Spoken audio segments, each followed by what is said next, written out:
everyone to please rise for the invocation and the Philippine National Anthem.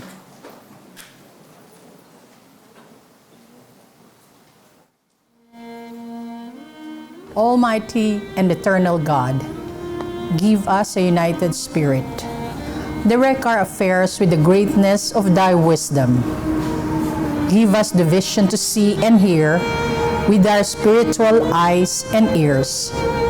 Grant us thy grace to understand ourselves and our times, and strengthen us not so much to do the things we like, but those we ought to.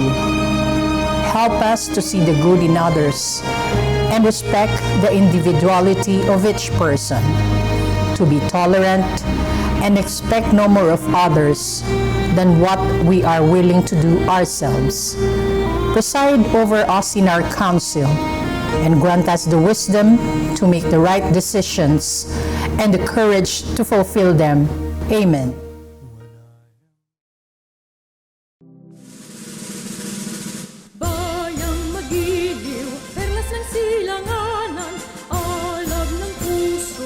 Dibdib mo'y buhay, lupang hinirang, duyan ka ng magiting, sa manlulupig, di ka pasisigil, sa dagat at bundok, sa simoy at sa langit mong pugnaw, may dilaghang tula at awit sa paglayang minamahal, ang kislap ng watawat mo'y tagumpay na nagniningning, ang bituin at araw niya kailan pa may di magdidilim, lupa ng araw ng luwalhati pagsinta mo'y langit sa piling mo, aming ligaya ng pag may mga api ang mamatay lang dahil sa'yo.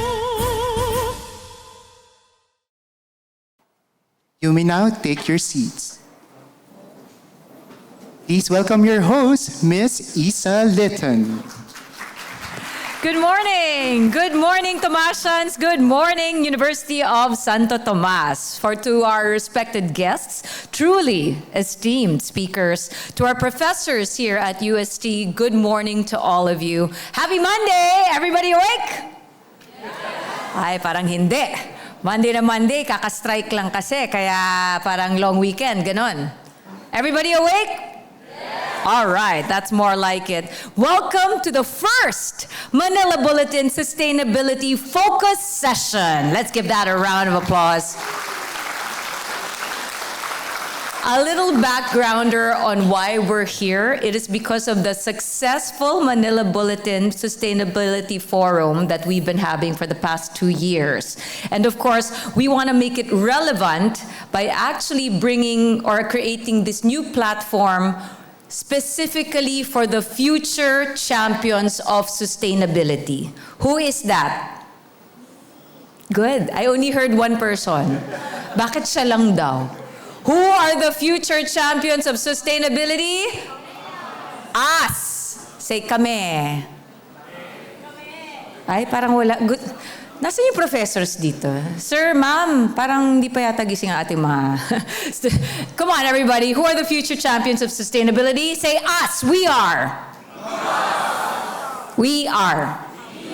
All right, there we go. Please do own it because that's why it's called a focus session. This is very, very much aimed for you, towards you. With the theme this year, Power and Real Estate in a Green-Centric Future, the Manila Bulletin is creating this new platform to bring it closer to you. Because particularly with an emphasis on 2 specific industries, that is power and real estate.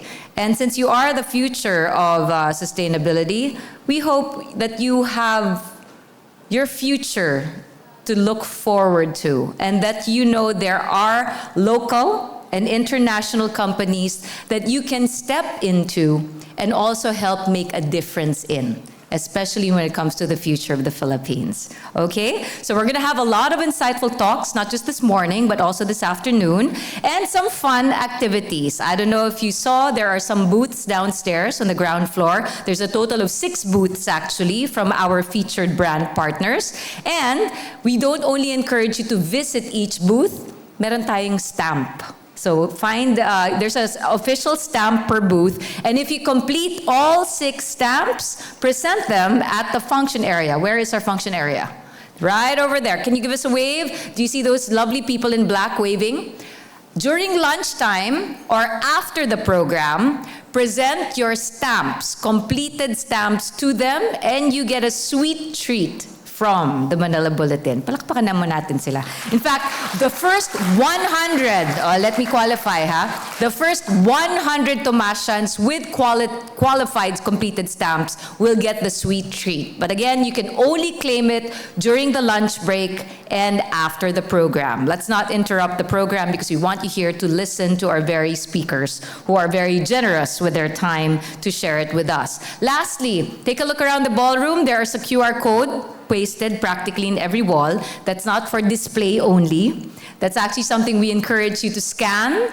And then once you're led into the form, please answer a survey form and a registration form.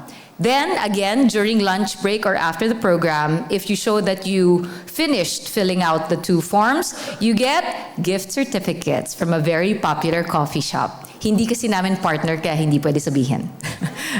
Okay. Sorry, okay? So there you go. Again, please do scan the QR codes. We value your time and feedback. And we're also going to have an electronic raffle, which of course will happen at the end of the program, so stick with us. So with that said, let's officially begin with the welcoming remarks. And to do that, we are going to give you our Sustainability's project head, a Sustainability Forum project head, and one of the columnists of Manila Bulletin. A round of applause, please, for Mr. Philip Kuenhing.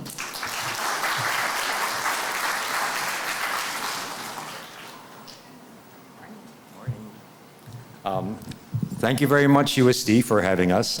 Before I begin anything, I'd just like to mention that about a week and a half ago, we sent an MB team, video team here to the USD campus, and they were doing some video content about what students thought about sustainability. And I just want to let you guys know, we were very encouraged by the answers that we got. I don't know if you guys studied before you were interviewed, but there were people talking about how it's a system, about longevity, about consciousness, and I especially liked one student who talked about it's more than just slapping a green label on something.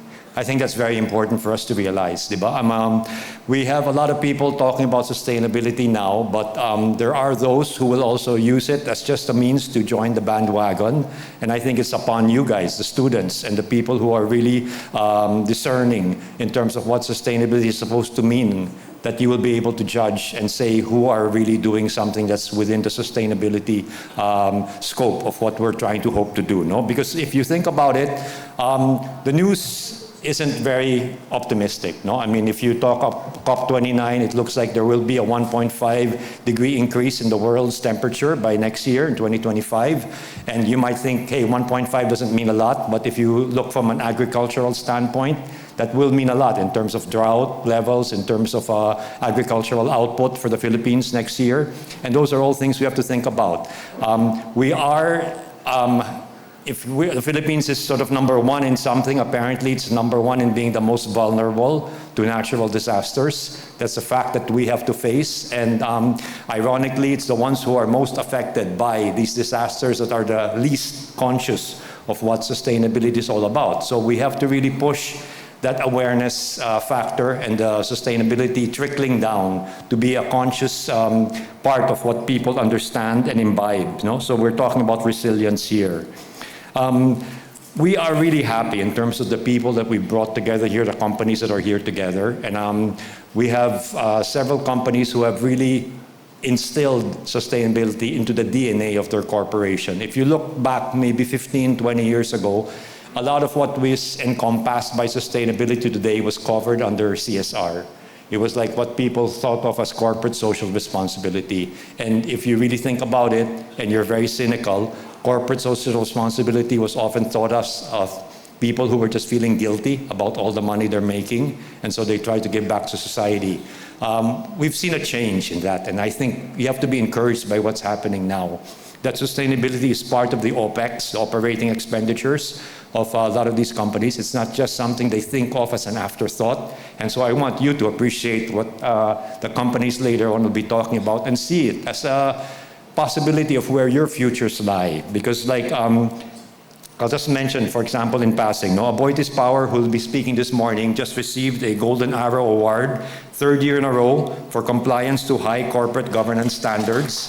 And I think we should congratulate them on that, because a lot of people talk about environment and the social agenda, but people don't really concentrate on the governance side, the G of the ESG agenda of what companies are supposed to do about sustainability. And then maybe just as a preview for this afternoon, because I know a lot of you will be attending this morning and maybe you aren't going to be coming back in the afternoon, but if you do, or if you want to let other people know, we'll also have RLC residences later this afternoon, and they are the Property Guru and Dot Property Developers of the Year, and along with IFC, who are awarding the EDGE certifications, they committed to develop over 1 million square meters of net zero carbon and resilient condos by 2031. No? So that's something that we should also be looking forward to in terms of their talking.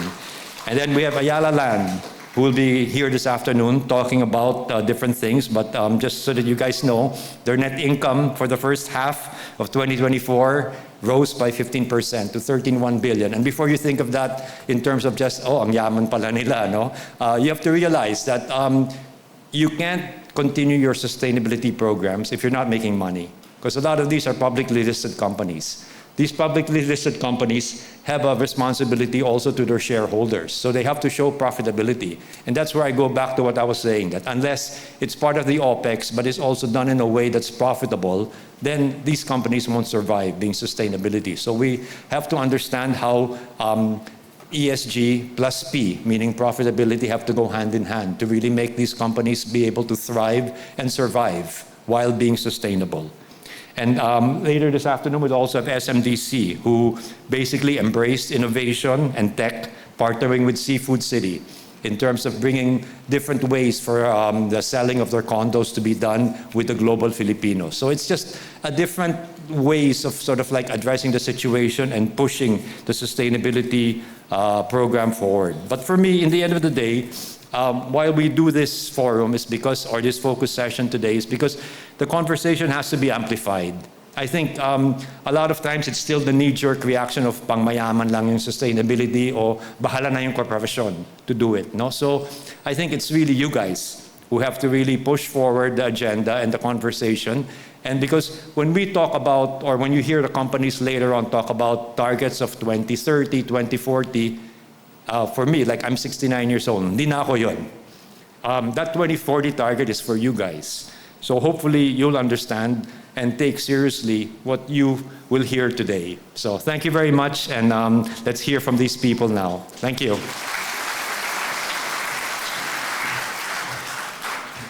Thank you very much, Mr. Philip Cohen-Hing.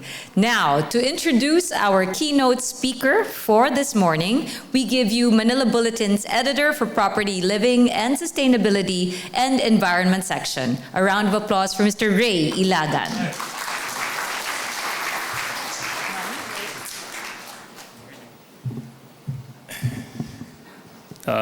Esteemed guests, respected members of the faculty, our dear Tomasians, ladies and gentlemen, good morning. It is an honor to introduce to you one of our respected speakers, keynote speakers for this significant event. He is the principal architect and founder of WTA Architecture and Design Studio, who advocates for social architecture, promoting humanist designs that build and strengthens community. He is one of the key people behind projects such as the Bookshop project in Intramuros, Manila, that gained various global recognitions and awards, including the Jurors and People's Choice Award in 2017, Asia Pacific Entrepreneurship Award in 2019, and the BCI Asia Top 10 Architectural Firm in 2018.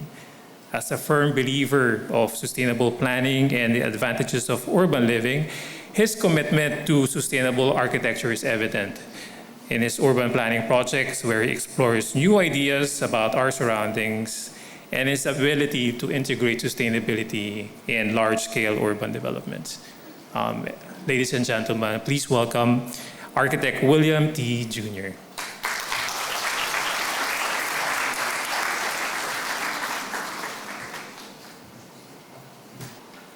So good morning. Today I'd like to talk to you guys about some ideas that interest our office as we go. So some ideas that interest our office, as we go through, our daily work and, the practice of architecture. So our firm is primarily focused on social architecture. This is the DNA of all our projects. It guides us in all, the ideas that we do and implement in the many works that we do. And social architecture is about creating, freedom of movement, more intimate spaces, and just plainly helping build communities. So today our topic is, the environment and sustainability. So sometimes one of the things we ask is, which environment are we talking about, right? We have the natural environment, which looks for balance. We have the built environment, which relies pretty much on technology. But there's also the human environment that's about our social interactions and our social spaces. When we talk about sustainability, it's about maintaining, the quality of life or what we have into the long term. And yet, if we are not happy with what we have right now, that just means that it's not about sustaining what we have. It's about improving our daily lives, our cities, and our neighborhoods. So some ideas about sustainability. When we talk about sustainability, there's different scales of sustainability. There's the personal, which largely is about our lifestyle choices, what we consume, what we eat, about using renewables and everything. There's also, the scale of the family. It's about living practices between how we teach our children, our creating awareness, and the resources that we share between us, meaning power, water, and how we conserve these. There is also the community level or community scale. When you get to the community, we talk about open spaces, we talk about neighborhood programs, about planning, about community facilities. And then there's the urban scale where we talk about urban planning, about transportation, waste management, the big things, about the economy. Then, of course, there's the national scale where we talk more about policy, about the development goals and how we meet them, and of course, the economy and everything, and then green infrastructure. There's also about a scale that reaches out to humanity, which is about cooperation, how different countries work together, what are the guiding principles that help shape, the vision that we push humanity towards. But as architects, we're largely focused on the family, community, and urban scale. And personally, we work more on the community scale. So that is kind of our focus as architects in terms of sustainability. So one of the things that we've been interested in is about our vanishing shores. Of course, we talk about climate change, the rising sea waters and everything. But one of the things also that we forget is that there are many things that lead towards our vanishing shores. We have commercial tourism and development. There is environmental degradation, mining, overfishing, commercial industrial fishing. There's urban expansion where the growth of the cities,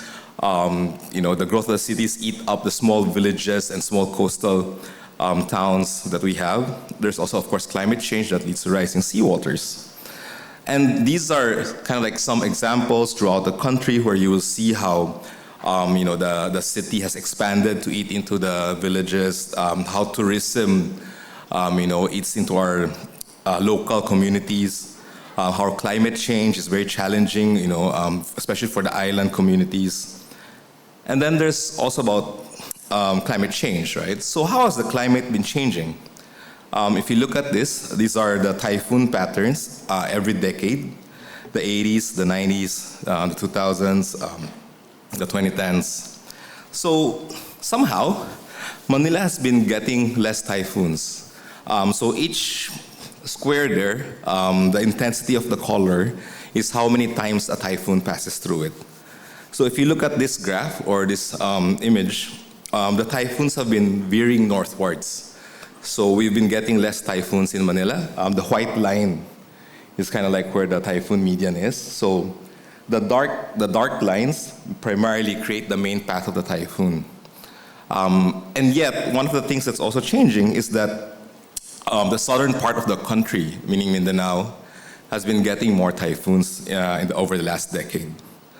And this is important because the provinces with the highest poverty incidence are those where the typhoons hit. So that's the graph on the right. Another thing that interests us is this idea of flooding, that it does not affect the urban poor or the informal settlers, but actually affects a lot of the suburban or like the urban sprawl that grows around many of our outlying towns like Cavite, Rizal, and so forth. And sometimes this is underreported because we are more focused on people living by the river. So we talk about density as well. Density is something that is very interesting to us. One of the things that we have to reinforce is that higher density is more sustainable. Okay, higher density allows us to have mass transportation, allows us to bring services to the people. It allows us to open up more space. And so we can see the numbers. Higher density leads to higher GDP per capita, or per capita GDP. Higher density means more walkable cities and less carbon emissions. Lower density leads to urban sprawl. Urban sprawl means you have to service more and more of your city. You have to build more roads, more power lines, serving fewer people. And so, of course, that's one thing. The other thing about low density is it eats up open space. So we have fewer and fewer open space. It eats up agricultural land. It eats up farms and parks. So the sprawling effects on agriculture is very evident. There's global studies, local studies. This particular graph is in Imus, Cavite. We've lost 600 hectares of agricultural land over the last 10 years. And production has gone down by about 50%. So density itself also has challenges. The challenges with density is that what we see in our city, it's overbuilt. You have the urban heat island effect and everything. And this is largely brought about because we don't have proper urban plans, right? So we allow people to build everywhere. Of course, in a very dense city, land prices go up. And without the proper guidance of policy and the state, they build everywhere. Another problem is that people, at least in the Philippines, we Filipinos tend to live where it's hottest. Or it actually becomes hottest where we live because of the heat island effect. And one thing that can mitigate this is tree cover. Because if you look at studies, there's negative 2.23 degrees centigrade where it's covered with trees. And every 1 meter of average tree height lowers urban temperature by 0.19 degrees centigrade. So when we get to urban planning, one of the things that are important when we do this is to look at scale and understand the cities that we're actually building. These are the biggest cities in the world through time or throughout history.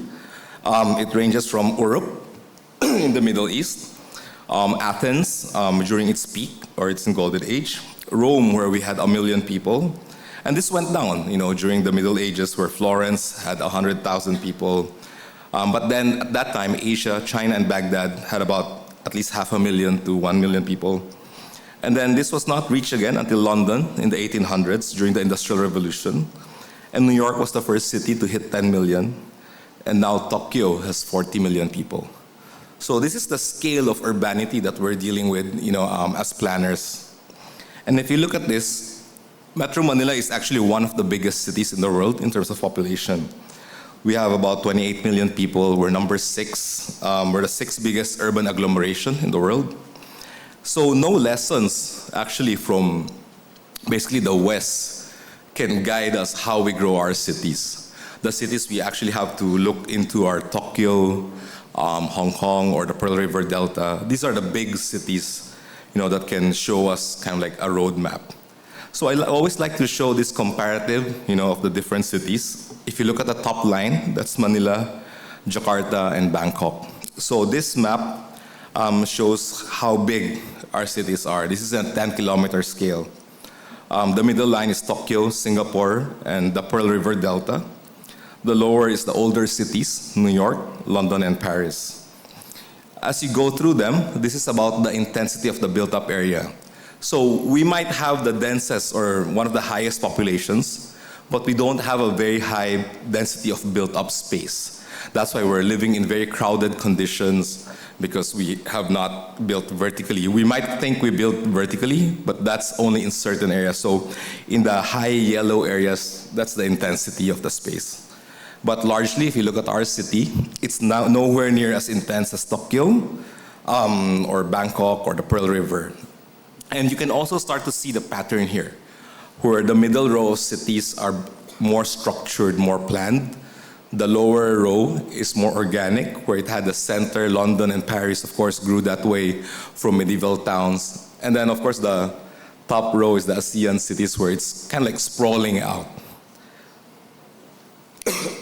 This is a 2-kilometer scale of our city. This shows the uses or the different zoning types that we have. And if you again look at how the middle row is, you'll see how much more structured, especially Tokyo. Look at the density of Tokyo and how structured it is compared to us. Just going through this, this is Manila compared to Cebu and other similar type cities in terms of scale. This is Singapore, Cebu, in terms of built-up area. You can see how little built-up area Cebu has. And compare this to Fukuoka, which is about the same population, and how much built space they have. And then lastly, of course, the types of spaces we have, largely restricted to either residential or commercial. And then the difference between Manila and all the rest of our cities, but the good thing is at least Manila has been slowing down in terms of growth over the last few years. All our big cities actually have been slowing down in terms of growth. And Angeles is actually growing a bit faster than Manila now. So anyway, I just end with that, and these are the things that interest our office as we do our work today. Thank you.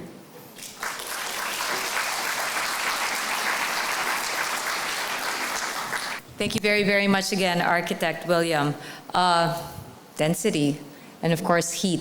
That's laying the groundwork for you to at least start your questions for later on during the panel discussion. But quick reminder, ladies and gentlemen, about the QR codes. Apparently, when you fill up the QR code survey forms and registration forms, that serves as your raffle entry to win the Watson's gift certificate, all right? So again, if you want to qualify for the raffle for Watson's gift packs, nabuhay bigla. Raffle. Okay, I'll be announcing winners in batches of 5.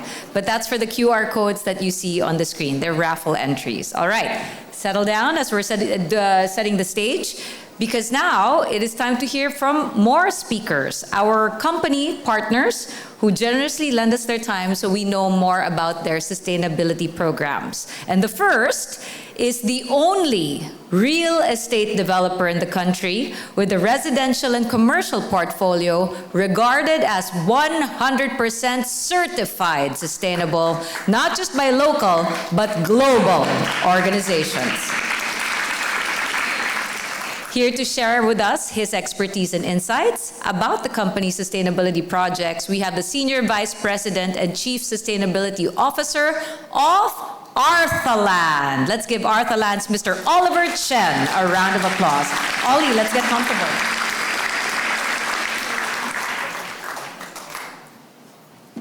Hey, Ollie, good morning. Let's Hello, get comfortable. good morning to everyone. Good morning. Okay. Arthaland, Ollie, has this Race to 2030, the 1.5 centigrade challenge. But before we get to that, how about you tell us, or our students here at UST, who is and what is Arthaland? Okay, so Arthaland, we are, I would say, a young real estate company.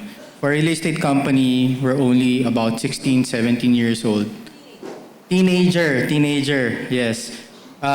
Take note, I came from College of Engineering here in UST. Bakit 4 years na lang ang engineering? Nung time ko, 5 years, wala pang aircon. I think aircon na rin ata ngayon, no? But no, I'll go to that later, talking about me and my other colleagues from UST here. But important with Arthaland is with the birth of the company 16, 17 years ago, we were already talking about sustainability. And I remember November of 2009. So this was a long time ago. Yes, I was working back then. We were pushing our first project to be already sustainable. It was a residential project. And I remember clients saying, ano yun, number one, bakit ako bibili ng product that is so expensive, but I can afford it? If I can pay for 40, 50 million pesos per unit, a condo unit, kaya ko magbayad ng kuryente. Diba? The ratio of your operating expense compared to what you buy is so small. So it didn't make sense for them. Why would I buy something sustainable? And then eventually when they lived, by the way, our first project, 2009 launched, until today is the only residential dual certified sustainable building in the country.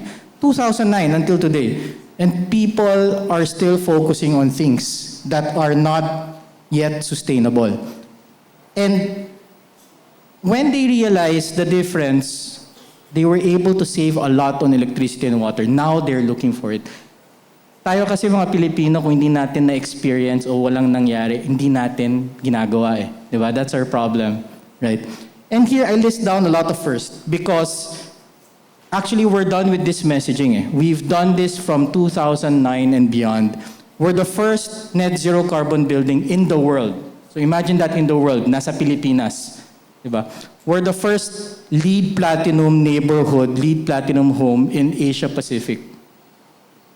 Okay? We have the first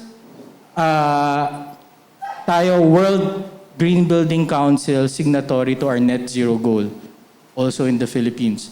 So there are a lot of firsts. And going beyond that as Arthaland, we have started showing people that sustainability is not just for those who can afford. Kanina I was talking about 50 million peso units. We have just a year and a half ago, we were able to renovate and certify, help a public school in Cebu certify as EDGE certified, sustainable. That's a public school.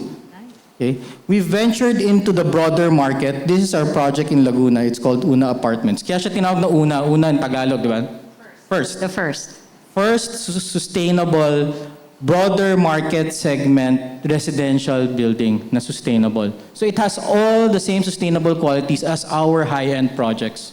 So maski bumili ka ng 50 million unit or 2, 3, 4, 5, 6 million unit, you get the same sustainable features. That's our goal, is to show everyone, like what Hindi Mr. lang Philip pangmayaman. mentioned, hindi lang pang mayaman. It's actually for everyone to have and to feel. No? So that is the message of Arthaland. So our tagline is building sustainable legacies. And one thing about sustainable legacies, it cannot survive and it cannot be a legacy if it's not sustainable. Thank you very much. That is Arthaland as the company. But now, why? Because again, from the start, Una first, at the birth of the company, sustainability was already part of your execution, kung ano yung mga projects na gusto nyo. But why? Why is sustainability so important to Arthaland other than hindi lang pang mayaman to? Yeah, so I think what we want to focus on is, actually Mr. Philip mentioned it earlier, it's the 1.5 degree change that will happen. It's inevitable. It will happen. I was talking to a UN member who flew in last week, and we were talking about what's going to happen. And he told me about this country called Tuvalu. Hindi niyo narinig yan. It was the first time I heard about it. It's near Fiji. No? Very small population. And you know, in the next 50 years, they will be underwater. So imagine a whole country, even if they have a very small population, will lose everything and anything that they own. They will be underwater. And they're now talking about where do they go? Saan kami pupunta later on? And that 1.5 degree change, again, will happen. And what we want to prevent is it hitting 3 degrees. When it hits 3 degrees, a lot of change can happen. It's not just agriculture, but it's The world also... is cooking. The world is cooking. Yes. I mean, my bosses own Century Tuna and other brands. Where are they going to get the tunas if they migrate to another place? Diba? Imagine the capital expenditure they will have to spend to move all their factories, all their warehouses to another location. So it affects everyone, from people who can afford it all the way to people below. Right? And we hear a lot of forest fires now in the US, and it's becoming again and again very repetitive. And that's what we want to talk about, 1.5 degree change. We're out of the certifications already. Those are standard when it comes to all our developments. But certifications are on a project level. Diba? Sa mga architects and engineers, sa mga buildings na kinoconstruct natin, nandun yung mga certifications. How about corporate-wide? Corporate-wide meaning, how do we get to office? What do we do when we are in the office? That is something that everyone needs to commit to. That's why this year, we went for SBTI, or Science-Based Targets Initiative. This was born from the previous conference of the parties, in COP, which this year will be COP29. And they push companies to commit corporate-wide their 2030 goals, step by step with yearly progress tracking. So, ang pinopromote natin na sustainability now is not just kung ano yung ginagawa natin that we market to our clients. Kaya naman natin ginagawa minsan because gusto natin mabenta siya. But it's also how you work, how the company works, day in, day out, what the employees do, what the bosses do. Correct. So we have to show everyone how it's done for you to be able to implement it in your daily lives. At home, at work, with your friends. Next, I would say is efficiency of everything. So here you can see we talk about efficiency by design. So all our projects have an average of 54% water savings and 59% energy and power savings. That's the benefit of the people who buy from us. Because we develop it, we sell it, we don't realize these savings. It's the people who buy it and stay within our properties who actually enjoy the benefits. No? So it's more than, I would say, what we feel today, but it's more on 40, 50 years from now. I hope you guys still have an ambition to have families and kids. Alam ko mga iba wala na. But if you do have kids, I have 7-year-old, 5-year-old, and a less than 2-year-old na kids. But we're doing this for them, for the future generation. So we talk about that 1.5 degree change. No? So now 63% renewable energy mix already for all our projects. And talking about what you do in reality. No? So this is a project that we're launching this year. It's a first retail component in the Philippines, and maybe I think even more, not just the Philippines. Everything above ground will have zero concrete, zero steel, using bamboo as structure. And what we did here is we combined the knowledge of us as a real estate developer, a structural consultant. They already agreed, no, C squared, thank you. And I have to mention our partners, syempre, for helping us. Daytime, who's one of the biggest general contractors in the country. The bamboo will be locally sourced, no? And right now, during a previous conference, I was talking to Congressman Alba, who's from Bukidnon, and they supply, and they're very rich in bamboo. So we're talking about how to supply this project. So imagine this, hopefully, again, first in the world, zero concrete and zero steel above ground for a real estate project. Wish you the best for that. And more, again, these are all part of how you're actually walking the talk, no? Yes. How you're transforming business, and not just business, but the community here in the Philippines. it's one thing to say, first, nandito tayo sa Pilipinas. Pero again, continuous dapat yan. Hindi lang tapos na yung project. It's really saying, this has to keep going. Correct. Yeah, I think later on, I'll be going into education because it's something that is quite important. Ayan, ito na pala. So, Education, yan. we masterclass. started Arthaland Masterclass 2 years ago. Kaya ako minimension kanina, hint lang. So I'm from College of Engineering. Our head of sustainability, Sam, is from College of Architecture. Lani, our procurement head, is from College of Engineering of They're UST. right over there. All Stand from up, UST. ladies. No? Stand up, Lanis. Ladies. Yeah, so they're all Lani from and UST. Different generations lang kami. Batchmates. Yeah, but ako yung youngest, no? But my key point here kasi is when we started this masterclass, and I'm hoping some of them are here, syempre ang una namin kinontak is UST. We wanted to do things with UST. Sana replyan kami next year, no? Hindi, our first partner was NU, no? And you know, we started small. 5 students. These are 4th year, 5th year architectural students. They are now all sustainability consultants for different multinational firms. No?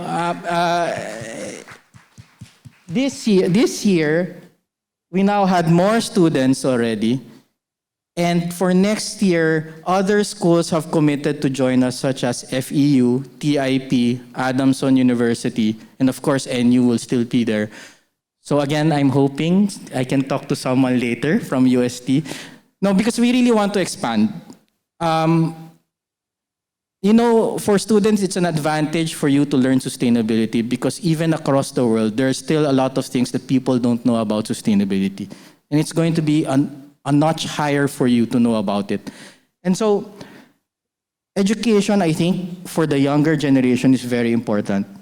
We have healthy halls. So, we talked about agriculture earlier. A lot of produce from our farmers are lost daily. No? They don't sell everything naman to the market. 20 to 30% are lost because may konting imperfection ayaw na kunin kasi hindi mabebenta. We started 2022, we were able to save 3 metric tons of vegetables and fruits, 500 Filipino farmers. The beneficiaries are orphanages, our security, housekeeping people in the buildings, our employees.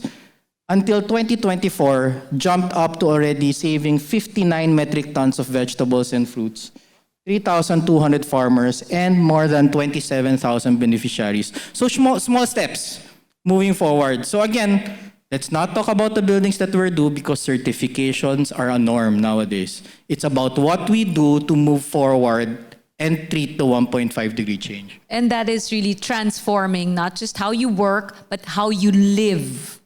Yes, talking about how you live, this one. We have climate talk and the tenants of our building, they join us. By the way, by January of this year, in our building in BGC, no one is allowed to bring any single-use cups already. 0.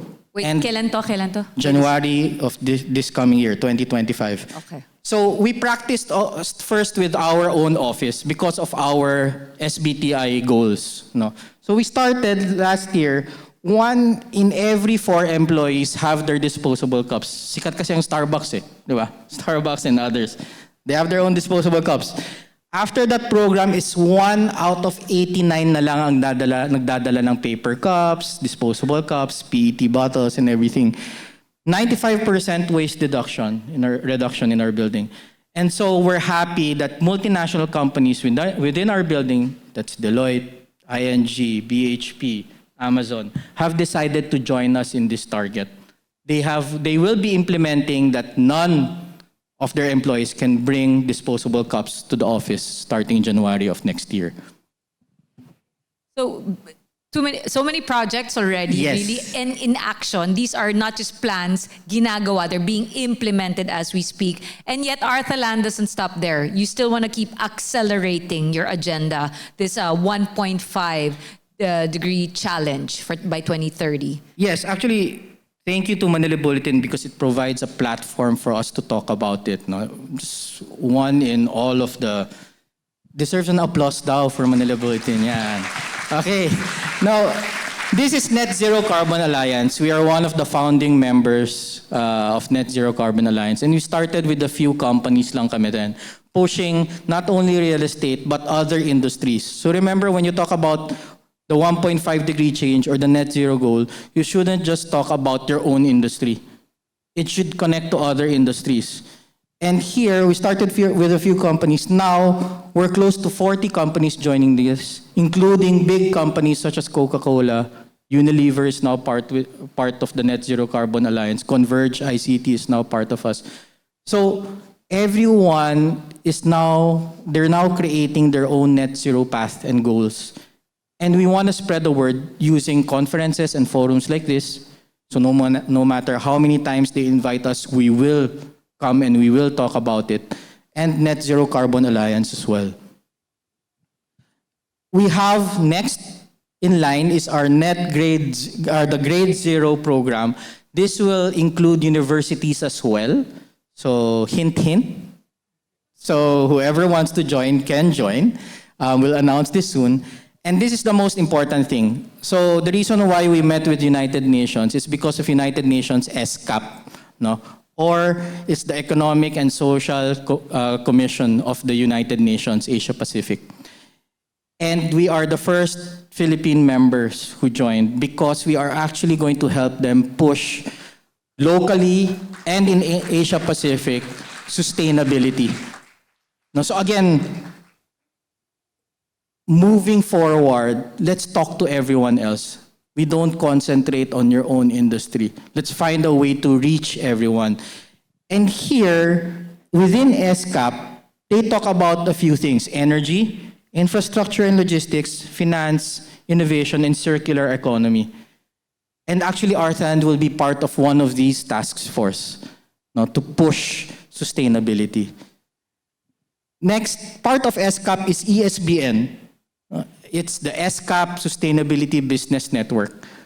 Most of the people in this organization are CSOs or Chief Sustainability Officers and or executives of owners of corporations across Asia Pacific. So the goal here is for us to discuss how to integrate innovation, technology, and all the other items I mentioned earlier, and bring it towards our own countries, meaning we get to learn from countries like Thailand, Hong Kong, Singapore, how they do things. Bring it here in the Philippines and see how we can adapt to it. And share what you have. It's sharing Share what best you have. practices, really, also. Yes, I think in sustainability, no one's an expert. So the more we talk about it and the more we link with other industries, companies, countries, that would help educate us. And from that way, we move forward and see how we can contribute more to the 1.5-degree change. Thank you. Thank you very much, everyone. So please visit our booth downstairs later. Those who wants to join Arthaland as well, you are welcome to visit us. Thank you so much. Ollie Chan, Thank you Oliver very Chan, much, ladies and gentlemen. Very, very proud, Tomasyan. Nananawagan po sa UST. Thank you, Ollie. We're going to see you again in a very short while. First partner speaker of the morning, and I hope you're all inspired from a keynote to the first one. Thank you, Ollie. And again, as he invited, please do make sure you visit not just the Arthaland booth, but all 6 booths of our partner booths. Collect the stamps and make sure you present your completed stamps right over there, that side. Give us a wave function. There you go. Completed stickers, stamps during lunch break or at the end of the program, so you have a sweet treat from the Manila Bulletin. And again, the QR codes are around the ballroom right now so that you have a raffle entry for Watson's gift packs or gift certificates from a very, very popular coffee chain. Moving on, let's keep it going. There's a really nice momentum to our talks. We're going to shift gears though, from real estate and infrastructure or design, we're going to go to power. So So our second guest is an energy solutions company that provides dependable power across the Philippines. With the company's 49 power generation facilities and 9 electric distribution sites, they are able to provide customers with reliable and affordable power. Let's discuss their sustainability efforts. I have with us the Vice President for Corporate Communications of AboitizPower. Let's welcome Mr. Ronald Sui Suarez.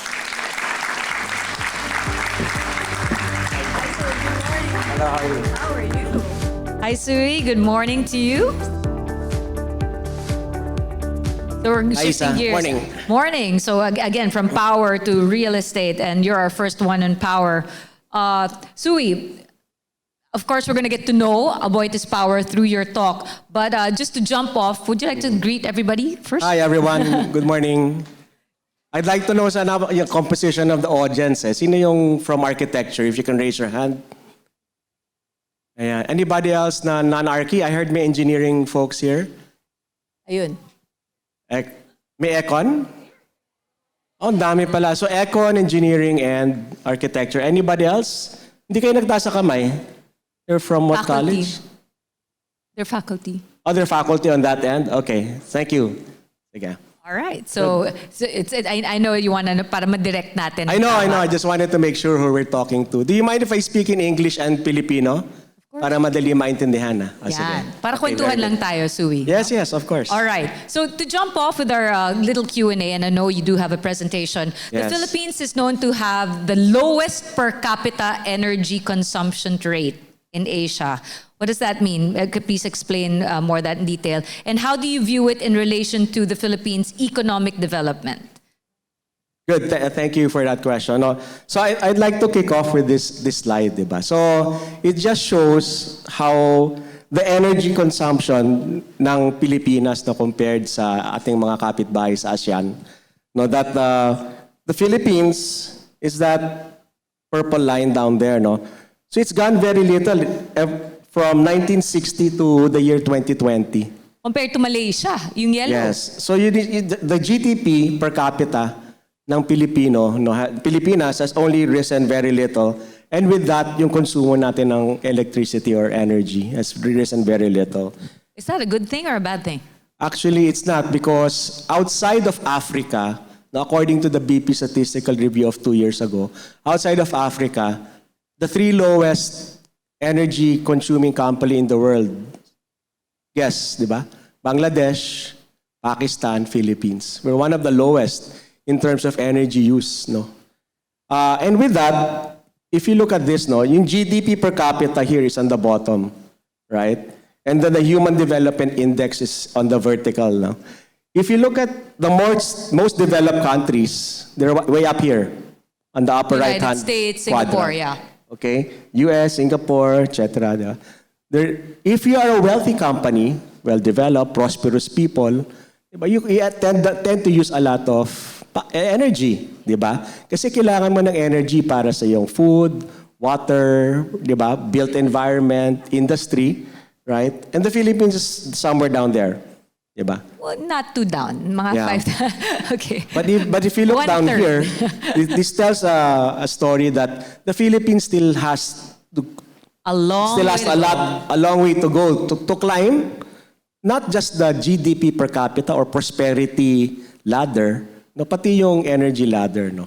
Because with energy, diba, that comes with prosperity and modern living. So with Wait, I actually have some notes here. Let me just Yeah. give you some more. Baka yung engineering this might tickle your fancy, no. The Philippines per capita consumption is 18 gigajoules. Tandaan nyo lang 18, and then the unit is gigajoules per person. Yung global average is 76 gigajoules. The Philippines is just 1/4 yung konsumo natin ng energy, no? For comparison, the US is about 280 gigajoules per person. Tayo 18. What's that? Times 15. We are 1/15, no? Each Filipino consumes 1/15 lamang ng kuryente that a normal person American. from the US. From Canada is 364 gigajoules per person. That's 1/20th Diba? Ang Pilipino times 20 equals 1 Canadian in terms of the energy figures. No? So, ang punto ko lang dito is that that's why our country must push for more reliable and secure energy to support our development. Diba? Yung ating araw-araw na pangangailangan. And also, make the country competitive and attractive to investments. It's also important to attain this in a manner that is tailored uniquely to the Philippines. That might be radically different to the pathways of and timelines of other developed countries, no, sa pag-attain ng kanilang energy transition. So again, let's not just talk about energy, but what's clear here is the quality of life, That's right. prosperity. So hindi to discount na wow, it's not that mindset. It's not that mindset. Think in terms of quality of life, prosperity. So we have a lot more. We have a lot more to go. Like sa larangan lang ng tubig, no? According to water.org, sa Pilipinas, sa water lang, and you probably might interest the engineers and the architects, diba? 52% of the population don't have access to water, clean water. About, I read also 42% don't have access to a toilet, diba? So there's still a lot more to grow in terms of yung prosperity ng tao. At saka just running water, diba? Running water requires energy to transport, to filter, to extract, diba? 3 years ago, there was a storm in Cebu, yung Odette. And then the transmission lines went down. And then they said, okay, we'll restore power, diba? You know what? Anong sabi nila when power was restored? Thank you for restoring the power in Cebu to, no? Because ngayon may tubig na kami. Then we realized, Hindi lang kuryente. yes, pag wala palang tubig, palang kuryente, wala rin palang tubig, di ba? Wala ring internet, walang connectivity. So a lot of these things that affect human development requires energy. We need to improve on this one for sure. So Sui, here's another one. Philippines also contributes less than 1% global greenhouse gas emissions. But we're also, like what both Ollie and Philip said earlier, we're the most vulnerable to climate risk. Pero yung contribution nga natin to that is less than 1%. So how can we make this, realistic, navigating the challenges to contributing to global climate goals? Everyone's talking about 2030, right? So greenhouse emissions naman tayo. That's right. So first off, though, I'd like to say that the Philippines contributes around 1/2 of 1%, no, sa global emissions. That's a good thing. However, the thing about that is that when you think about it, since the country contributes only 1/2 of 1%, diba? That says that our impact to the climate goals is minimal, diba? Right? So, although that doesn't mean that we shouldn't do our share. Diba? So, what I'm saying here is that since the Philippines has even less, also pala, the Philippines has less emissions historically. No, because developed countries Have more, obviously, because the guys there on the top have been emitting CO2 for about 100 years. yes, Diba? Okay? because of big scale companies, factories, and all of that. Because, right? and also, But nevertheless, as part of the global community, the Philippines must contribute its effort, no? Tulad ng sinabi ni Oliver, no, in what they're doing in Arthaland. What is important to note here is that while we have a shared responsibility, tayong lahat, no, we have to share in the global action to combat climate change. I have my notes. Yeah.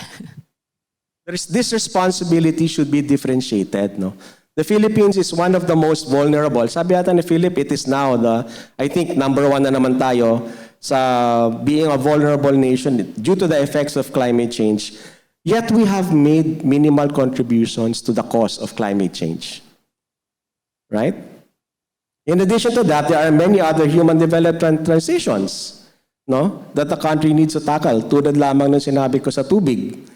The Philippines is ranked 113th out of 193 countries in the latest UN Development Program Human Development Index. Number 113 lang tayo out of 193 countries. In the ranking of Human Development Index. Ang layo natin from the top, di ba? So marami pa talaga tayo dapat na Long way to i-google go. in terms of our capital, no? To improve the quality of lives of Filipinos. And that's why we must prioritize climate change adaptation, right? And resilience and the transition to and resilience in the light of impact of climate change. Therefore, the energy transitions must be tailored to each country based on the varying levels of climate responsibility. So the Philippines has very little effects, no, on contribution to climate change, and also our level of capability, and also in our stages of development. So yun lang, no, kailangan talaga natin i-google much more of our resources to other things, no. Most importantly is developing our resilience to climate change. That's why enter AboitizPower. So what are we capable of? What is AboitizPower capable of? Especially since you are advocating for a balanced mix of energy. Not just traditional, but of course, renewable energy now. Yeah. So I'd like to let you know that AboitizPower is a power generation and distribution company, no? So in terms of generation, 1 out of 5 megawatts of installed capacity ng generation sa Pilipinas is from AboitizPower, no? So any one time during the day, maganda dito, marami tayong mga bumbilya, no? We probably power about 1 out of 5 of these light bulbs in these fancy chandeliers, diba? Not only that, we also have the largest renewable energy capacity, installed capacity in the country. So we have geothermal, hydroelectric, both large hydroelectric and run-of-river hydroelectric power generation. We have solar farms all over the country. And pretty soon we're building our wind farms. Yeah, and then in terms of distribution, we serve about 2 million customers, no, around the country for their electricity needs. What's the ratio now from traditional to renewable? Because you have a goal. By 2030, you want 50% renewable energy sources. That's right. So in the next 3 years ago, no, the company set out a goal to more than triple, almost quadruple its renewable energy. So mind you, we already have the largest installed capacity ng renewable energy in the Philippines. And we will more than triple that to, it says here, diba, 4,600 megawatts. 3 years ago, that was about mahigit 1,000, around 1,000 megawatts only, right? So, and that's the plan, to grow this in a 3.6 fold, no, over the next, up to the end of the decade. And that really takes time, So, yeah. Kaya nga, there's a lot of pressure, there's a lot of expectations to get to net zero and all of that, no? But the energy system, ladies and gentlemen, is a very large and complex system. It's not just generation, it's also transmission, it's also industry and the built environment, diba, that needs to transition with it. So it's gonna require more time. So pag sinasabi na parang, oh, you need to do it faster, you need to be net zero by 2050, no? The whole country, I doubt if it will make net zero by 2050. In fact, the government's Philippine Energy Plan says it's only 50-50 by when? 2040. No? By 2050, do you think it will get to 100% renewable? It will probably not. Yeah. But the point is, it is on track. Let's not forget, the point here is it is on track, and that's why we're hopefully gonna get you in the next 5-10 years, once you graduate, to be part of all these efforts to keep making it happen. And who knows, you might have even better ideas to accelerate what's already happening. Yeah, and I think, Isa, what's important to note is we are on our own track. Ang bansa natin ang nasa sarili nating timeline, okay? We're not expected to get to net zero by 2050, just like all the developed countries up there, right? We are on our own timeline, no? People like you, no, the architects, engineers, and economists will probably be the ones who are going to accomplish this, no, for our country. That's why it's important that you be aware of, what's out there. But Sui, here's another thing. I know we're pushing for 50% renewable energy by 2030, and that's like what, in less than 6 years. However, wag tayong magalit at wag tayong mag-shutdown sa traditional. It's not necessarily black and white. Is that correct? You want to correct the misconception that renewable energy is the only way to go? It is the way to go. It is the way, It's but going not to the take some only. time to get there. Okay. It will require a phase wherein renewables and traditional energy will work with each other. Halimbawa, I bet mamayang right now, if you have a house or buildings that have solar panels on top, maliwanag sa labas. It's producing electricity, right? All right, right? May kuryente ba sa from solar panels mamayang gabi? Mamayang gabi. Pag gabi? There's none, right? So solar panels have if you have 100 watts of solar panel, it produces only 17 watts throughout the day.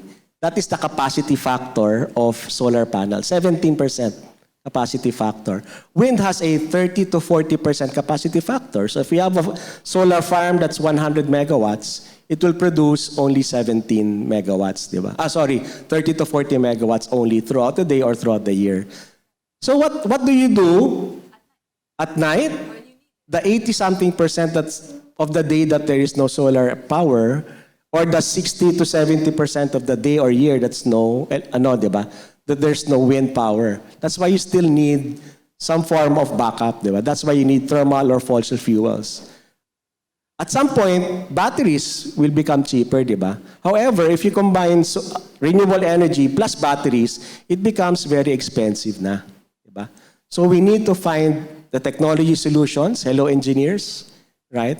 To make all of these things cheaper and scalable, right? So that's the thing about having our own timeline and our own transition pathway as a country. Something that we can afford as Filipinos. Something that will make us competitive, di ba? Against our neighbors, so that we'll have more investments and more industry and more jobs. And not just necessarily within this community, you need collaboration with other sectors. That's just like right. what Ollie was also saying. It's And not economists, di ba? We need to find a way to make this a viable business. Otherwise, it will not be viable. It will not scale. who's the most immediate na partner to collaborate with besides finance? Ano ba? For the energy sector. You're right, no? We need finance because it's the banks and the financial institutions who will fund this. That 4,600 megawatts, no? That's important. But there's also things like technology providers, diba? Who can make a better, cheaper battery that can store more energy than ever before. Diba? Who can make a solar panel that can produce not 17 megawatts out of 100 megawatts, but can make 18, 19, 20 megawatts na mas maganda ang capacity factor, better output, diba? A better, cheaper wind farm, right?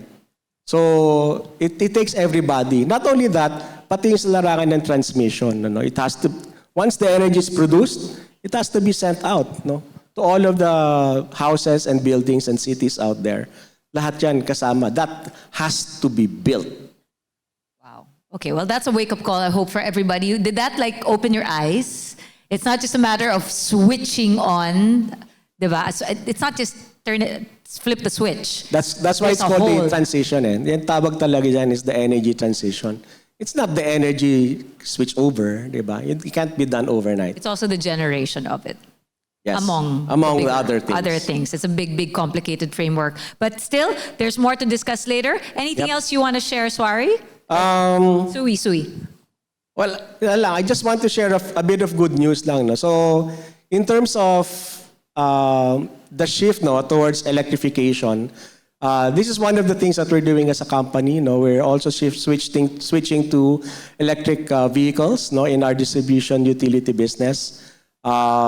So these are it really makes sense because our business in distribution utility is Davao Light, Visayan Electric in Cebu, because these vehicles are always on the road, diba? And they travel they cover a lot of distance over time. That's why shifting to electric vehicles is is a good thing to do, and it's also it's mandated by certain rules and laws in the Philippines, no? And we are working and acting well ahead of those laws. And that my final point is this one, no? My call to action to everybody is just in three parts, no? First is keep yourself updated about energy, no? I hope na you continue to join forums like this and read up on the topic of energy, because it's rather, there's a lot to learn about it, there's a lot of misconceptions about it. And with that, I hope that second point is that you share your knowledge and be bold enough to challenge misconceptions, no? Maraming nag-aakala na just by putting renewable energy solutions like solar panels on your roof, that it will function the whole day, the whole year. It's not true, diba?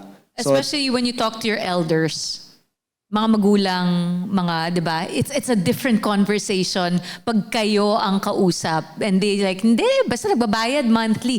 Please, Yeah. it's a different conversation when you engage your own family members about household expenses, especially when it comes to energy. That's right. And finally, to Isa's point is that, my last point is make informed choices about energy, no? So from pag nasira yung bumbilya sa inyong bahay, consider buying a nice, more efficient electric light bulb, di ba? Or a more efficient aircon, or maybe a ref that's, di ba, more efficient. Or maybe when you build your house, di ba? Think about putting a solar panel on your roof, di ba? So, and perhaps more importantly, elect leaders, no, that will make the right decisions. This coming. Informed decisions about energy for our country and our continued prosperity. Last day to register today, September 30. Yeah. Speaking of voting. Malayo pa yung tatahakin natin. So, I hope you help make the right decisions for our country. Salamat. Thank you, Sui. Sui Suarez from AboitizPower, ladies and gentlemen. We're going to have you in the panel in a little while. We have two more speakers joining us. But before I introduce the next two speakers, mag-a-announce muna ako ng mga winners ng Watson's gift packs. Ayan, na-excite bigla. Bakit? Okay, sige, game. The winners of Watson's gift packs, again, you cannot claim it until lunchtime, okay? Luke Rafael. Luke, are you here? Wait, mamaya. It's okay. Luke, just know you're a winner. Claim it during lunch break. Okay, lunch break. Axel Joshua Pagayon. Yehe, andito. Francesca Marie Castillo. Ayan, andito rin. Jamaica Barrientos. Ayan, mga panalo. And Riza May Moratillo. San si Risa? Parang walang reaction yung Risa. Ayun. Okay, claim your prizes, your Watson's packages, at lunch break, all right? That's what you get for filling out the QR code forms that we have. All right, again, claim it during lunch break. Please allow me now to move on to our third speaker this morning. So, still on power, ladies and gentlemen, our third company is a global group of energy and petrochemical companies with more than 103,000 employees in more than 70,000 countries. And the company uses advanced technologies to takes an innovative approach to help the world build a sustainable energy future. So let's find out more about their innovative approaches in sustainability. This is Shell. Let's give a round of applause for Shell. And we have their business development manager, Mr. Nate De Jesus. Hi, Nate. Hi, Nate. Hello, good morning. Morning. Na-excite sila after Payat ko pa sa winning. picture na yan. Hello, wow, fresh na fresh. Nate, Shell, di ba? Of course, energy from AboitizPower to Shell being first known for fuel. Yes. It's a different ball game. But you have this Powering Progress initiative. Can you tell us about it? Powering Progress. Okay. So maybe before I start, good morning, Tomasians, to our fellow partners, and of course to the Manila Bulletin team. My name is Nate De Jesus. I'm the Business Development Manager for Shell Fleet Solutions. So like Sir Ollie, I also studied in UST. Pero, in difference lang namin is ako hindi gumraduate dito. Yeah. That part. I was supposed to take med school, pero on my second year of pre-med, nahirapan na ako, kaya nag-transfer na ako to another school with an easier course.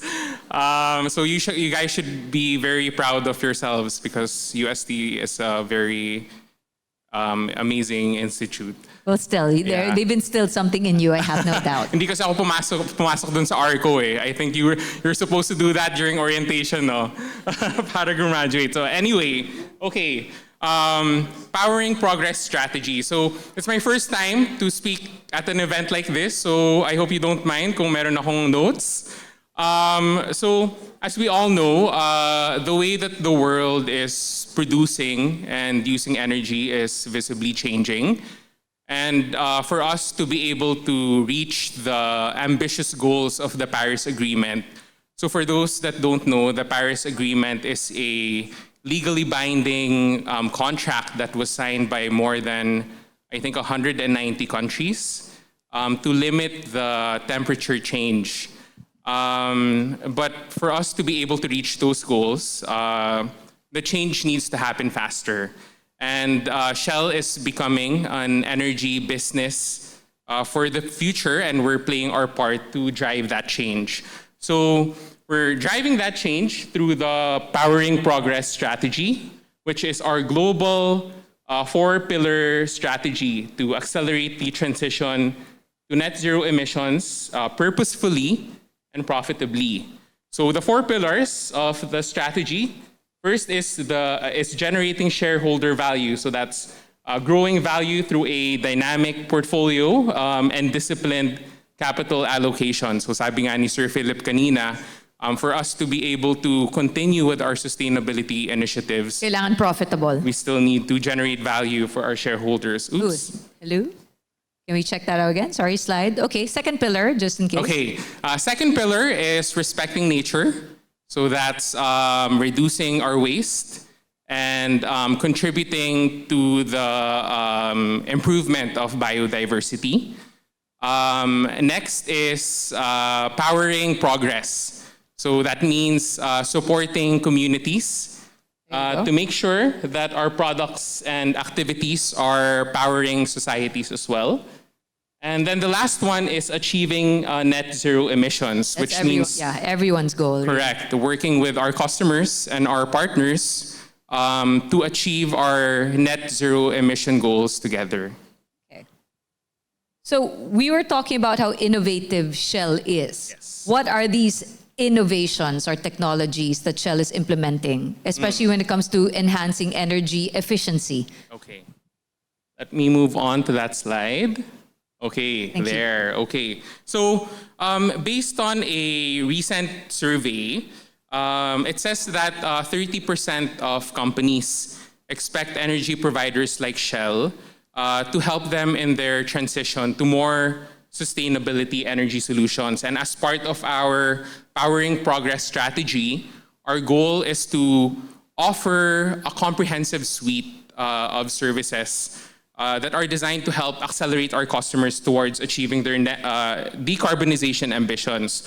So in the different businesses within Shell, we do have various solutions that cater to the unique needs of our customers. So first is construction and road. So the focus is to develop offers that reduce carbon emissions.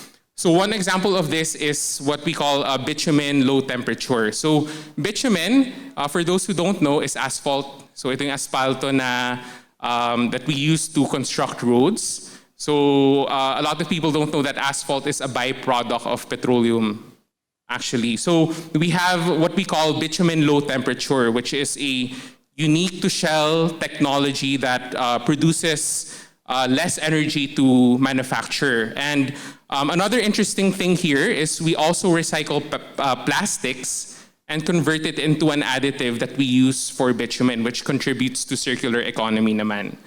Our construction and road team also partners with different companies like Cemex to be able to identify opportunities in their supply chain where they can decarbonize. So this is actually a nice peek into how collaboration across industries can actually happen Correct. already. Yes.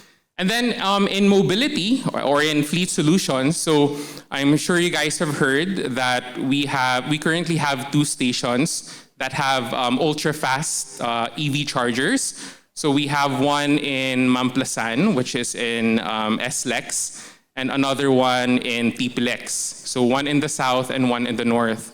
And that whole loop actually provides EV users about 700 kilometers in range, and solves a lot of range anxiety that a lot of EV drivers encounter. Mr. Nate, just because you're already there, how long does it take to charge the car? 30 minutes or less with the ultra-fast EV chargers. Oh, there you go. Thank you. And when you charge your cars, we try to make our stations comfortable, so you can hang out.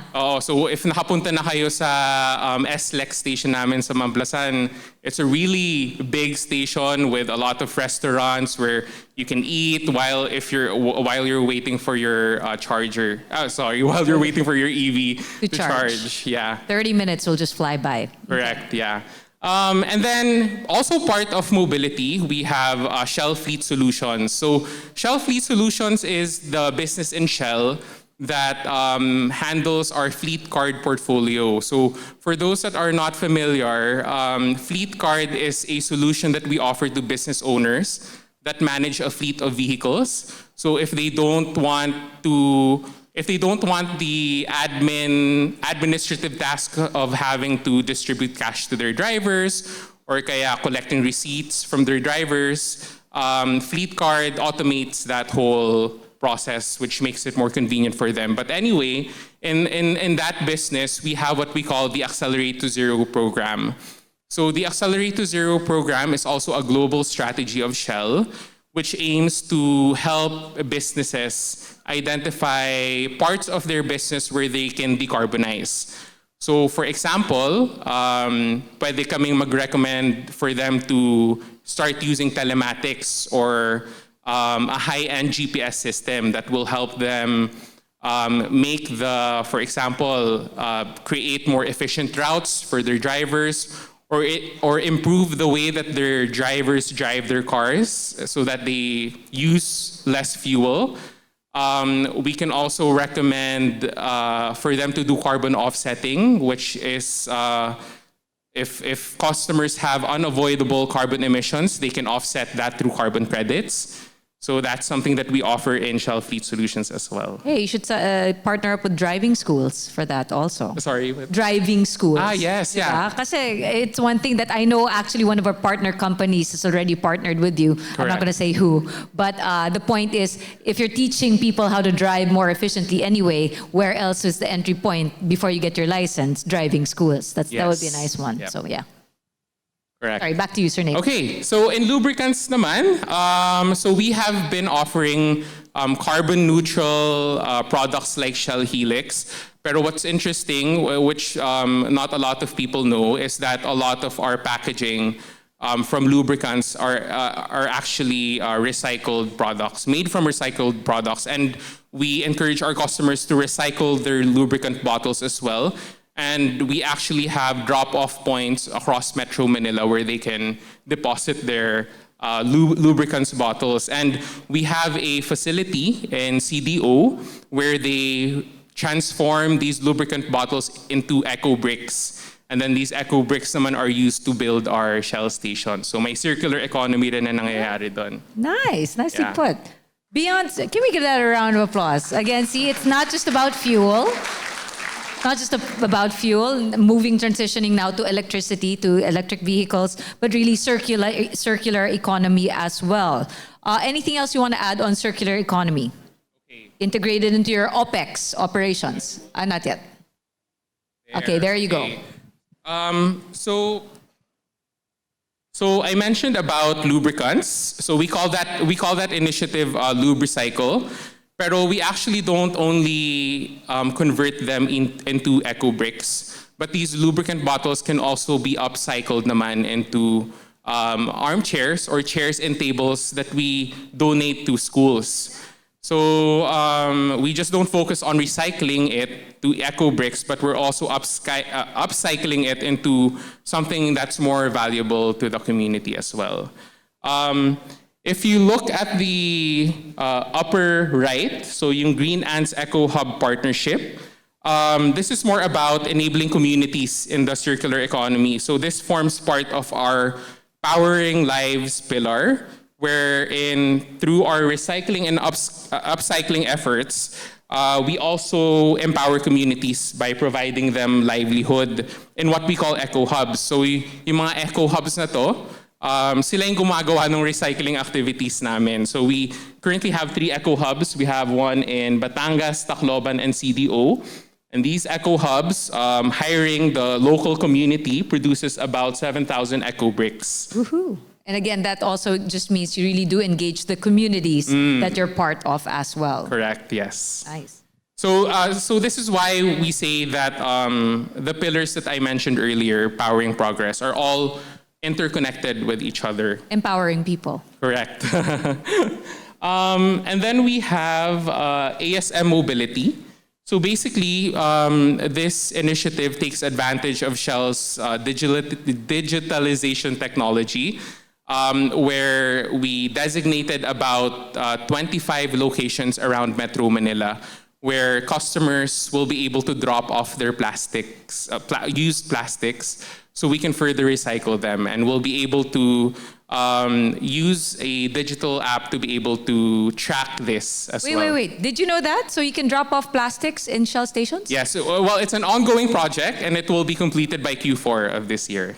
Oh, there you go. You're Yes. one of the first to know. So by the end of this year, Yep. you can. What kind of plastics are you looking for? Any So that- kind of plastics. Any at all. So from bottles From to bottles. literally supot. Yes, correct. Oh. And we're also actually partnering with Coca-Cola because they have the World Without Waste program, and we're also going to be using their drop-off points. Just for in case this. we want to know more about it, download the Shell app. Is that app? I know. So you'll know more about it in the coming months. But yes, Standby. it is standby. Standby muna. Okay, sige, stand by. Any other community-driven projects? That was exciting, the plastic thing. Pero siguro I'll talk about the community-based projects muna. Okay. If you could control it in the tech booth, see Shell Nexplorers. So we have a program we call Shell Nexplorers, which is Shell's global STEM program. So science, technology, engineering, mathematics, which was launched in 2018 globally. In the Philippines, it was rolled out in 2019, and since then, we have engaged about more than 2,000 students and 300 teachers in schools throughout the country.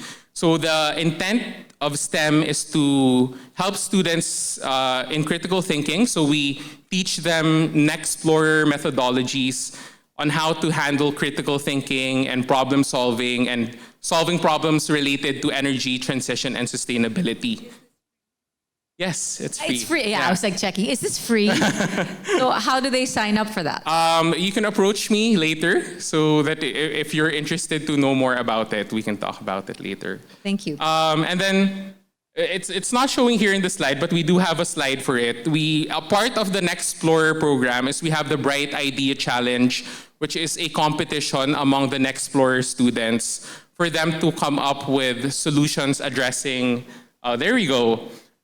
for them to come up with solutions addressing food, water, and energy challenges. So these solutions are developed by Nexplorer students using the methodology that we teach them.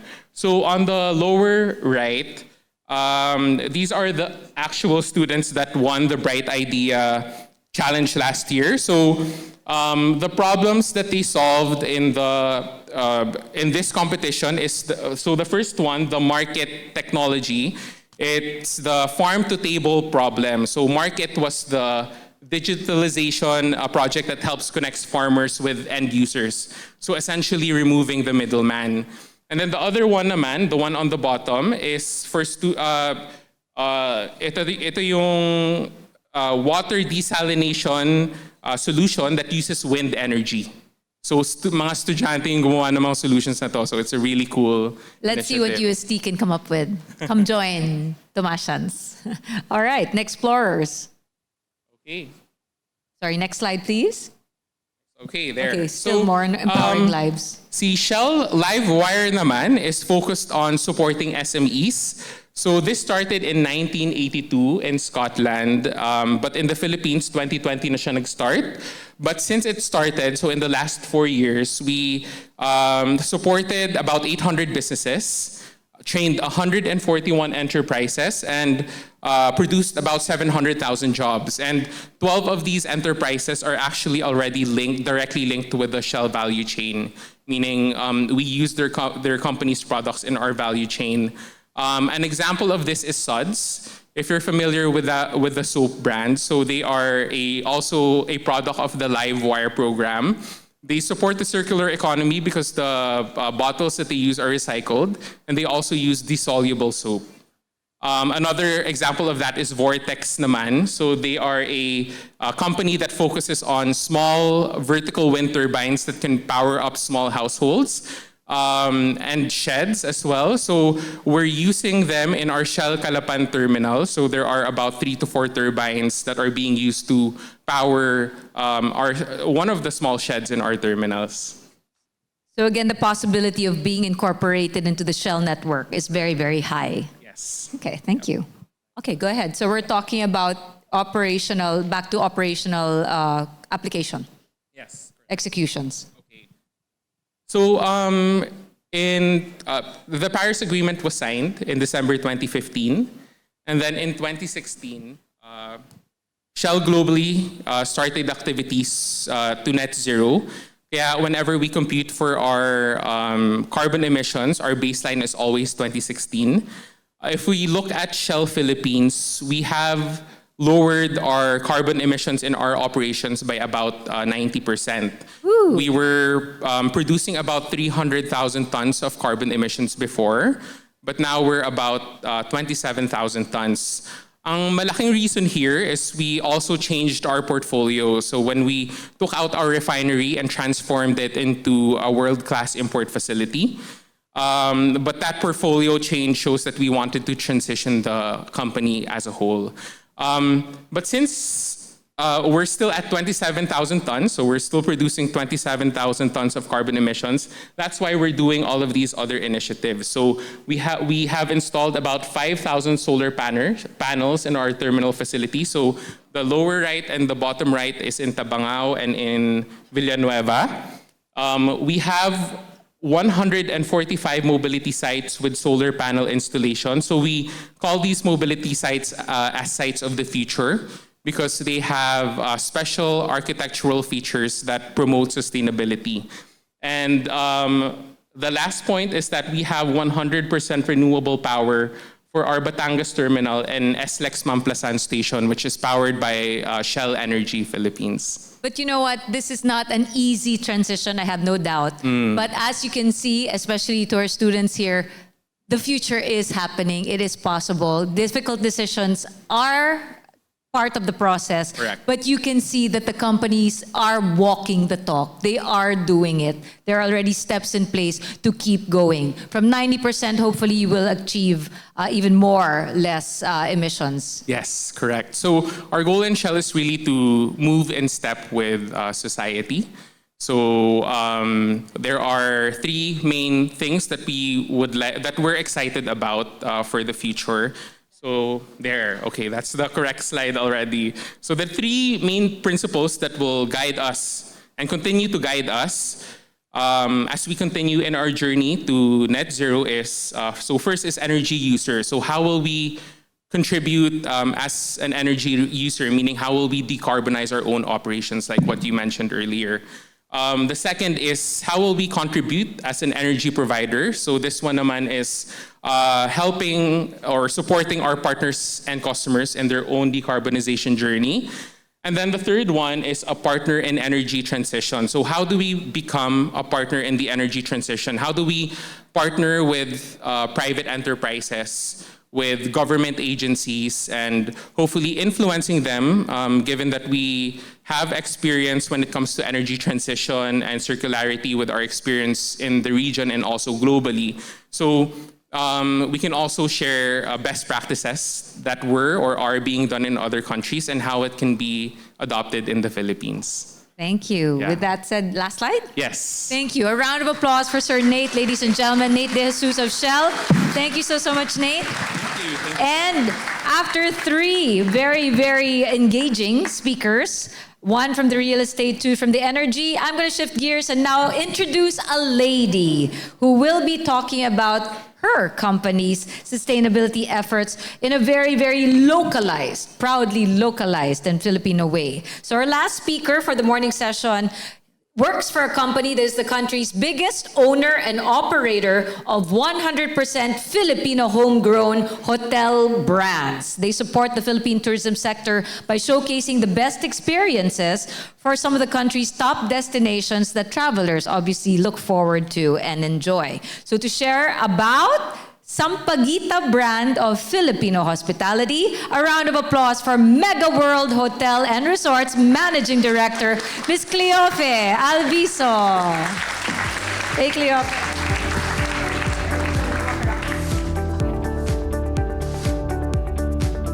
Thank you so much, Isa, for the kind introduction. Magandang umaga sa ating lahat. Good morning. Are you still up for this? Such good speakers who went ahead of me. Allow me to introduce to you Megaworld Hotels and Resorts in a nutshell. And as mentioned, we are the Philippines' largest hotel operator with 8,500 room keys across 13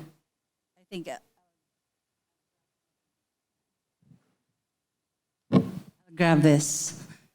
With 8,500 room keys across 13 hotels and 7 brands. Just recently, we're very proud that this homegrown brand was awarded with the World Travel Awards Philippines Leading Hotel Group for 2024. And as a local company, we're very proud to be able to achieve that. You see the map that plots out the number of hotels that we have and also the local brands that we operate. We are an employer of almost 3,000 associates running the 13 hotels. And we also have some projects here. We are soon to open the Chancellor Hotel that Sir William and WTA was engaged in terms of interior design. Just recently as well, if we go to the next slide, we were awarded as Property Guru Philippines Best Operational Hospitality for Portfolio. And we are sharing this with so much pride because as a homegrown brand, there's so much desire for us to be heard, for us to be acknowledged, and for us to be considered, especially for the younger generation, in terms of interest for employment. Because in the ecosystem of hospitality and tourism, the academe, the students play a very vital part because you are the next generation of leaders. You are the bulk of our associates. So we appreciate so much Manila Bulletin for opportunities like this. As introduced, we would like to discuss not the nitty-gritties of our baby steps towards sustainability in our hotel operations. We do have rainwater collection already across some of our projects. We have transitioned from single-use plastics of the amenities that you see in the rooms to bigger dispensers to create some efforts on that one. And we do have a project that we call the Sampaguita Project, which is our signature brand of service that I'd like to focus on this morning. If we move forward, what makes this very important for me personally are the values that the Sampaguita has that we hold very dear and very close to our hearts. And these are love, honor, dignity, and healing.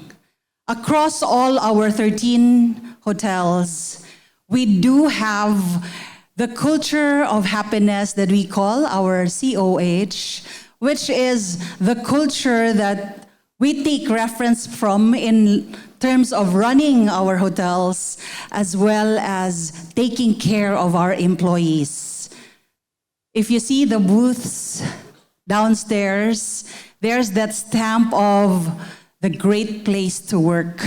And we are one of the first in the Philippines of a hospitality and tourism company that were able to get the certification. And this is very important to us because these values are the core of what we believe in as we operate an industry whereby so many people have respect for international brands. A lot of our younger generation employees, as well as the executives and leaders, so look up. I am actually an alumna of Marriott International. I am the first Filipino GM here in the Philippines of Marriott. And we all take inspiration from the practices and the structure that the international brands bring forward to the industry. But as a homegrown brand, we take pride that having launched it last year in August 31, 2023, our project is quite a baby. We have been able to inculcate to our associates the values of love, honor, dignity, and healing because we believe that there's no sustainability project that we can sell or we can use in our operations if our people do not have a strong buy-in of it. It really starts from our people. Allow me to share to you this quick video sharing to us the Sampaguita. We could not think of a better way to communicate the Filipino hospitality, culture, creativity, and pride, but through the Sampaguita, our national flower. These will be demonstrated across all key areas in our hotels, highlighting the 5 senses.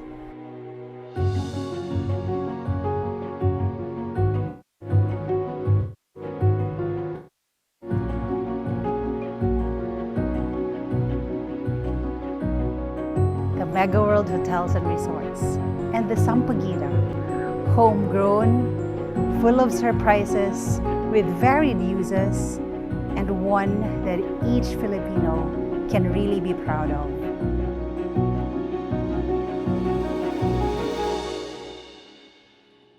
To make sure that the Sampaguita project is felt in all our operations, we made sure that it is felt in through the 5 senses. Of course, our sense of sight, sense of taste, sound, touch, and smell. This is our Sampaguita pin, and all our associates are to wear our simple Sampaguita pin, which is a reminder of the core values of the Sampaguita.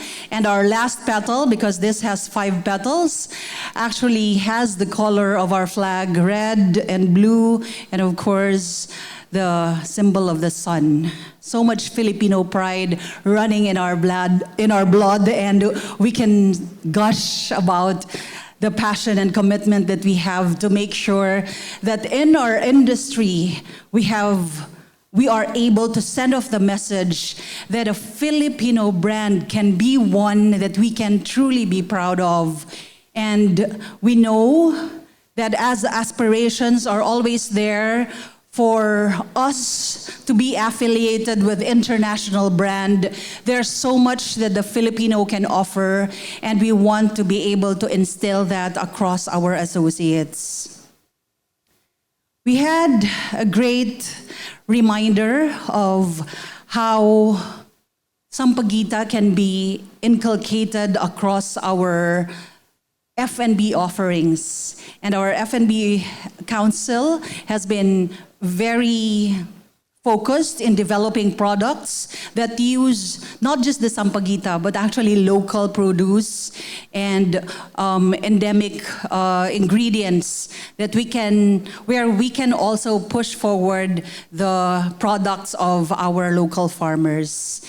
And in our hotels, there are certain periods where we play OPM and Harana. Majority of your hotels actually pay for music styling that plays international songs.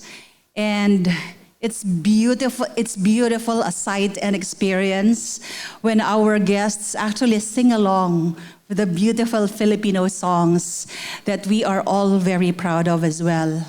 And for our sense of smell, we have partnered also with a startup company that produces our scenting, the Sampaguita.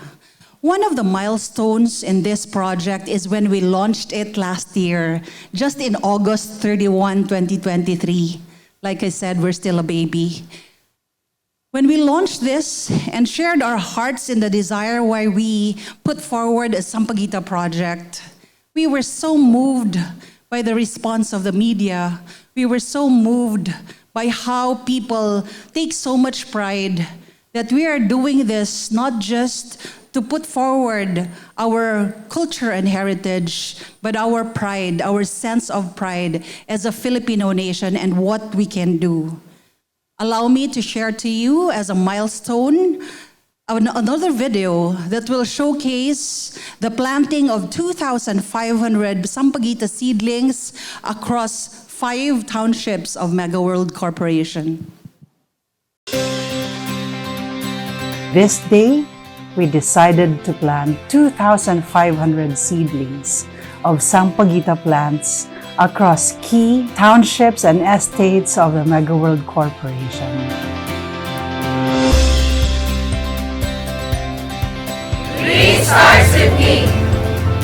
Tuwing naiisip ko ang Sampaguita, naalala ko yung aking lola at ang tradisyon namin bilang pamilya na nagdadasal tuwing alas 6 ng gabi. Kaya siguro nandito tayo ngayon upang sariwain ang mga tradisyon natin bilang Pilipino. Ngayon sabay-sabay tayo magtatanim. Kasama natin ang mga taga Boracay, kasama natin mga taga Cebu at taga Iloilo. Hindi lamang para sa riwayan ng tradisyon, pero para siguro simulang buhayin ang industriya ng Sampaguita.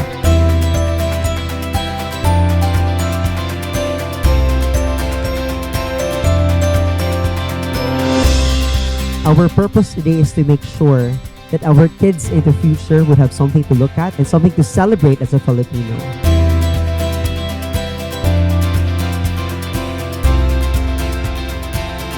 This is really a very important effort on sustainability, and she sees this as the heart of Megaworld Sustainability Program.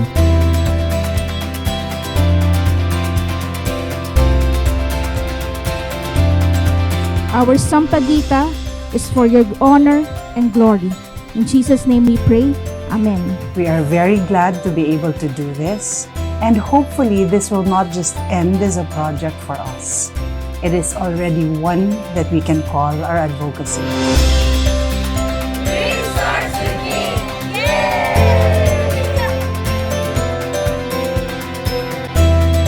And we don't want to end this here.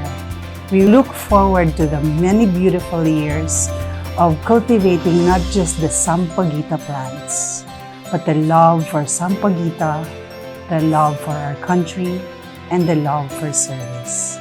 And who else would have to start that? You will all agree that it has to start with me. Thank you so much. And at this juncture, I'd like also to acknowledge, as shown in the video, one of your alumni here, Eden Decano, our head of finance.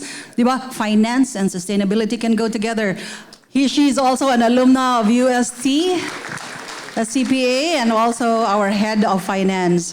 How does that go together? So at least she's the one who funds the projects. I'm down to my last few slides, and this is a run-through of some of the accomplishments of the Sampaguita project within the 1-year duration of execution. We've already had 3,054 gallons of Sampaguita scents created by our partner, the Dwelled Being Group, and they also adopt the Project Pearls project, which has fed 4,785 families in Tondo with all our orders. So we're very glad to be able to do that through this project. As Filipinos, as a Filipino brand, we advocate for the usage of our national costume and as well as do Filipino Fashion Mondays. That's why we're wearing this. And across all our hotels, we are able to do that. And we do have a lot of partnerships, including the Habitat for Humanity, as we put forward efforts to really build the community as well. Our Sampaguita menu that's available across all our properties has already earned 4.3 million in revenues, and that's quite minimal, but we are very glad of this achievement. 175 kilos of Sampaguita has been utilized in many forms. And our top sellers, you wouldn't believe this, our Sampaguita Bistek Tagalog, Sampaguita Pork Rub Barbecue, we're hungry because it's gonna be lunchtime soon, and of course our Sampaguita and Lychee Iced Tea, and our Samara, or our Sampaguita Mango and Tarragon Tea. Please visit us across our properties so that you will be able to experience that. By the way, we also have a lot of OJTs coming from UST across our properties. The Sampaguita in the spotlight. You see here, next is how our influencers, and of course, you see in the picture, our head of marketing innovation, Xiao, the beautiful Xiao, with our Miss Universe 2024, Chelsea Manalo. And you see our Sampaguita bouquet, and we have been a great contributor to the Grand Anvil nomination with the Sampaguita project on the front line. And recently, we launched the Sampaguita Experience Room Package that is also side by side with our project that's doing a sleep therapy program for those who are sleep deprived. Please experience that. Student discount daw, student discount. Well, we can have some discussions for that. Our hotels have 550 rooms in average. So there's so much rooms to spare for partnerships. And last but not the least, we are very glad that across all these efforts, while we promote our very own Sampaguita, like Philip stressed, it's so difficult to do a sustainability project if we do not take care of our bottom line. So for 1 year of execution, we have reached 39% increase of total gross revenue across all our hotels, which will enable us to give more to our shareholders. In closing, allow me to say that sustainability, yes, is everyone's role, and you are the generation that is the golden key to really making it happen. We are the ones that spoke here are all going to retire someday, and it is you who holds the key to making it happen. Thank you, Manila Bulletin, for this opportunity to amplify our voice, to be heard. And thank you, UST, for giving sustainability your time for this morning.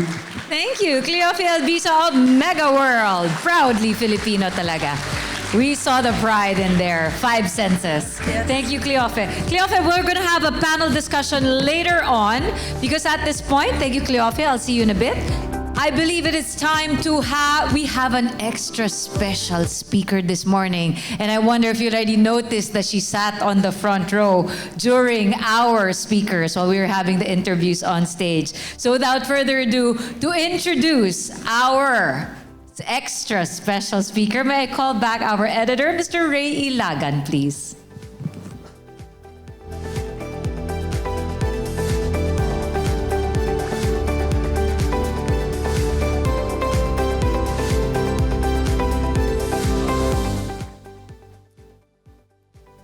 She was elected as Makati City Mayor in 2016, following a 9-year service as the representative of the 2nd District of Makati in Congress. Since then, she has been leading Makati's transformation into a smart city, where her leadership has been impactful in establishing the city as a model of urban resilience, sustainability, and innovation. Her dedication to reducing emissions, promoting disaster preparedness, and creating livable spaces for her constituents led to the commitment for the global Cities Race to Resilience initiative. This cause earned Makati City the recognition by the United Nations Office for Disaster Risk Reduction as the first ever resilience hub in Southeast Asia, a significant milestone in climate action. And to share more about her advocacy on climate action and extensive commitment to urban sustainability, let us all welcome Makati City Mayor, the Honorable Marlene Abigail Binay.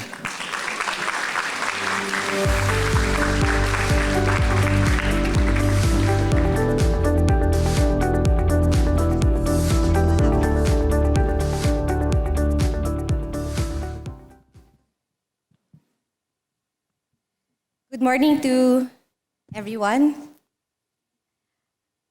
This is actually my first time in UST, kaya medyo,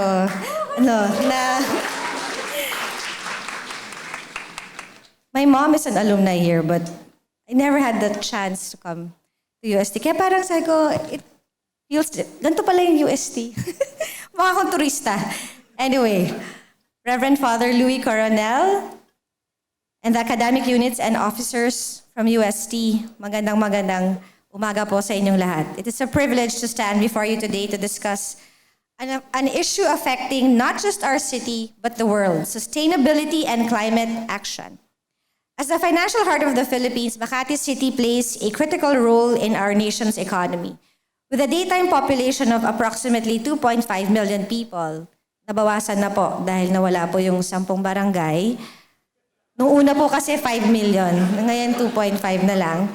But we are still the hub of high-rise buildings, financial institutions, and non-stop commercial activity.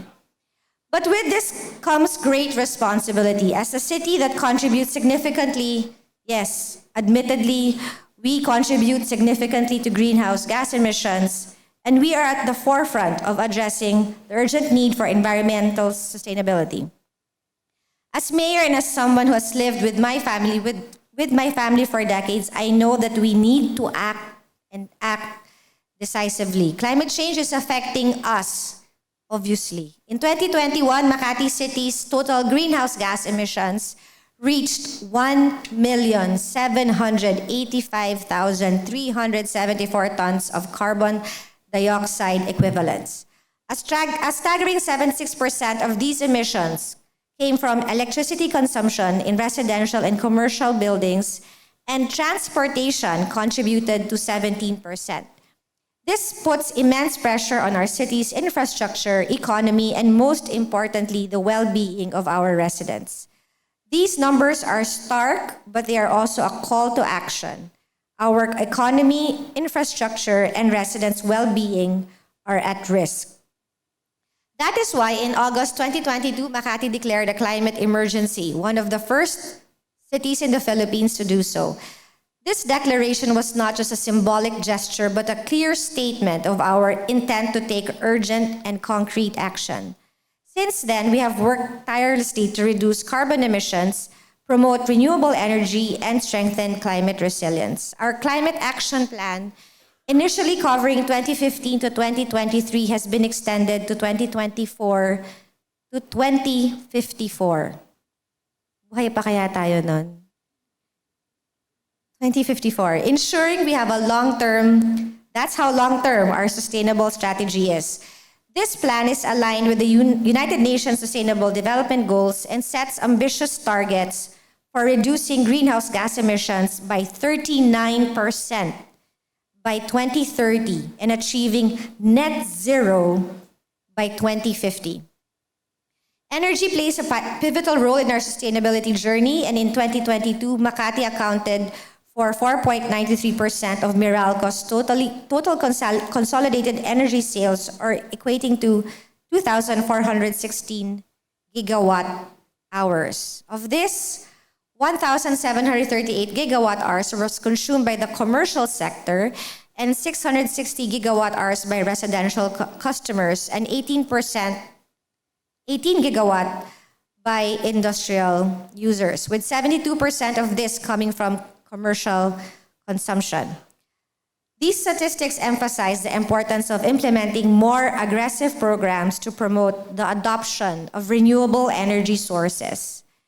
Our commitment to renewable energy is already being realized through projects such as installing solar panels in 14 public schools, which has reduced reliance on conventional energy sources.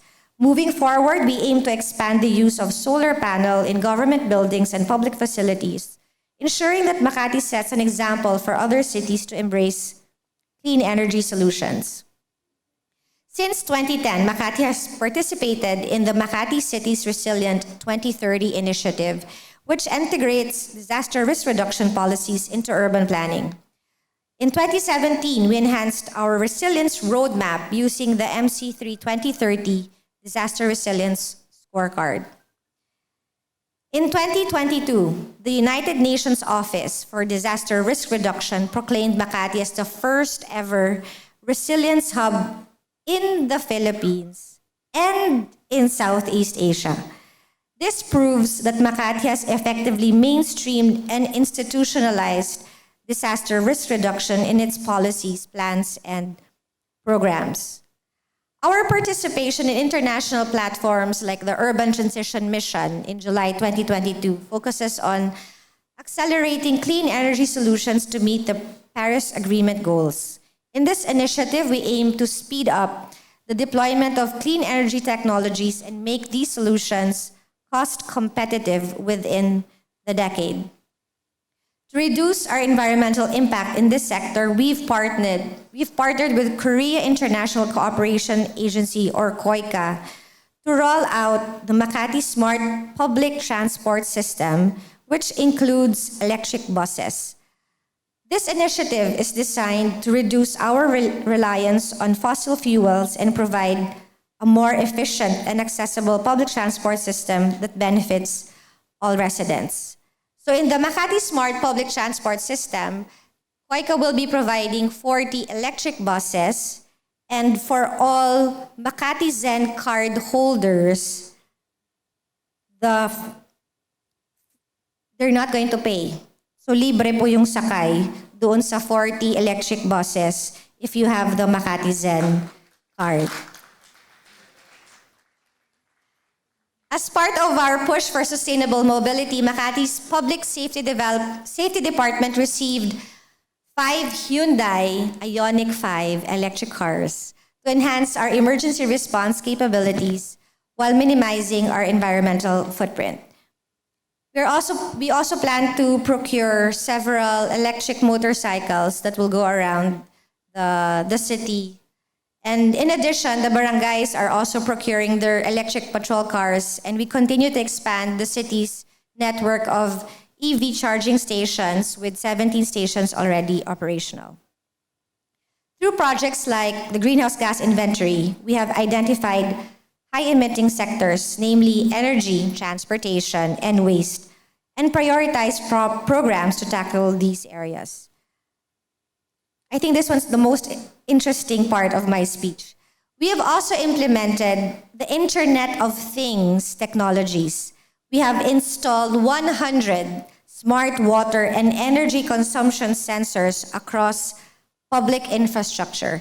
These sensors allow us to monitor consumption in real time, helping us make informed, data-driven decisions to optimize energy savings.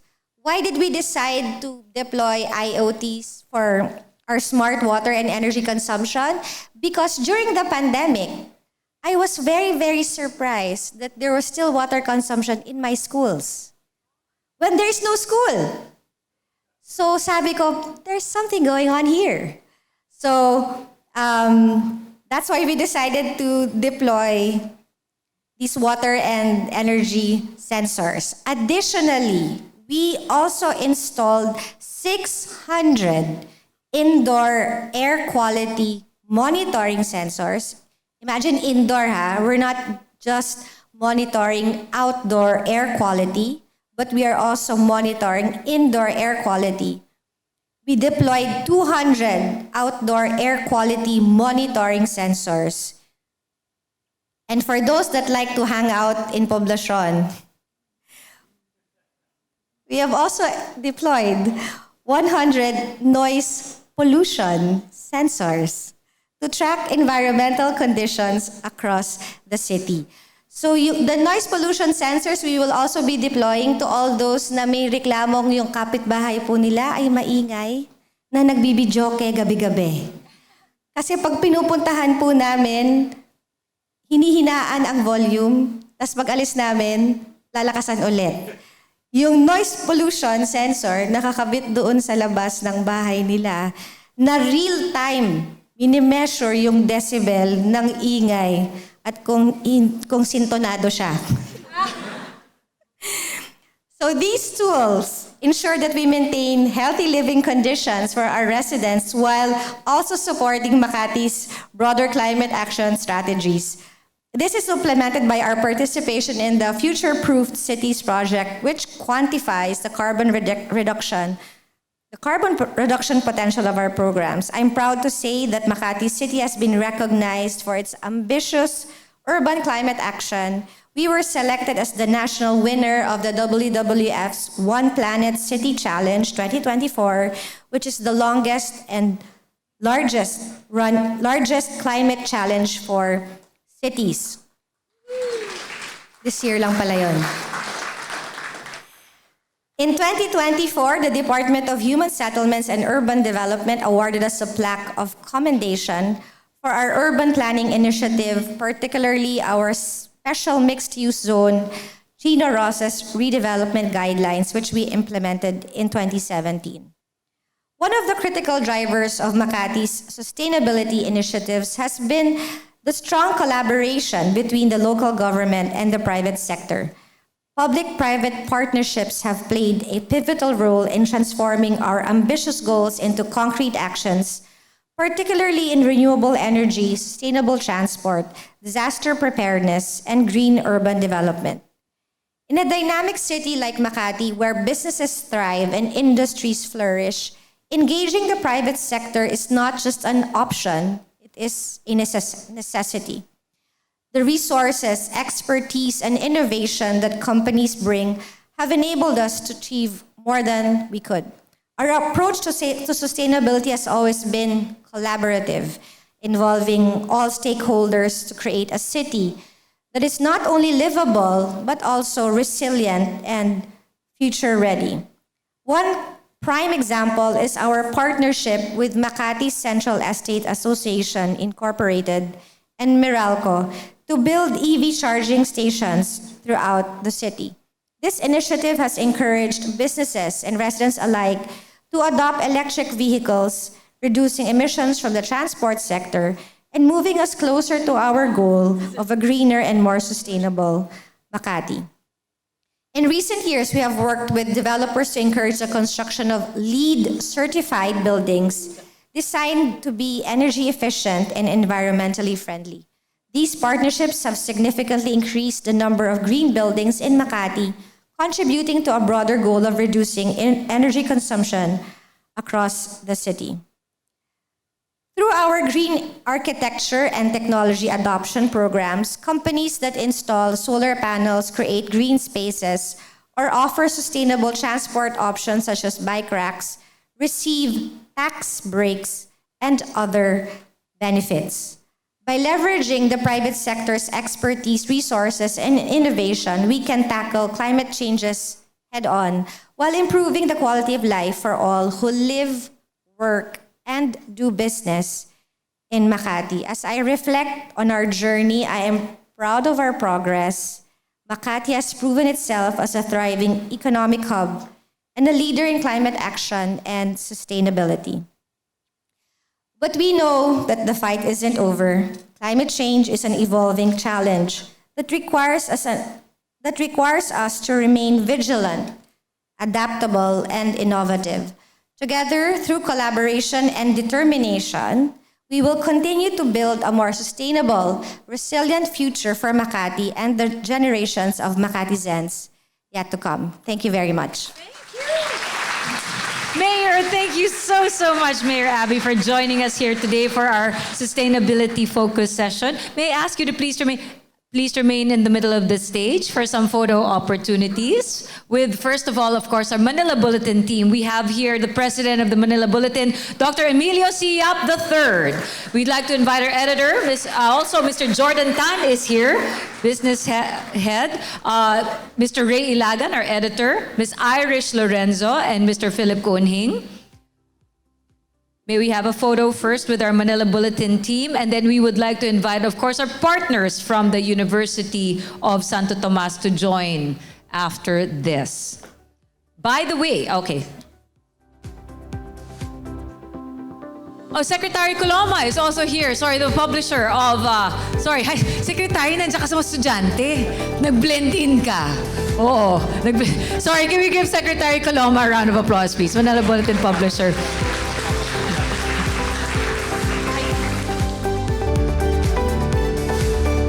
There we go. Okay, can we squeeze in everybody at the center? A round of applause for our keynote speaker also for the morning, Mayor Abby Binay of Makati City. We would like to invite our friends, our partners from the University of Santo Tomas. Are there any faculty members who would wish to join us here on the photo from UST? From the UST? And these are the people, Oliver, that you have to speak to after.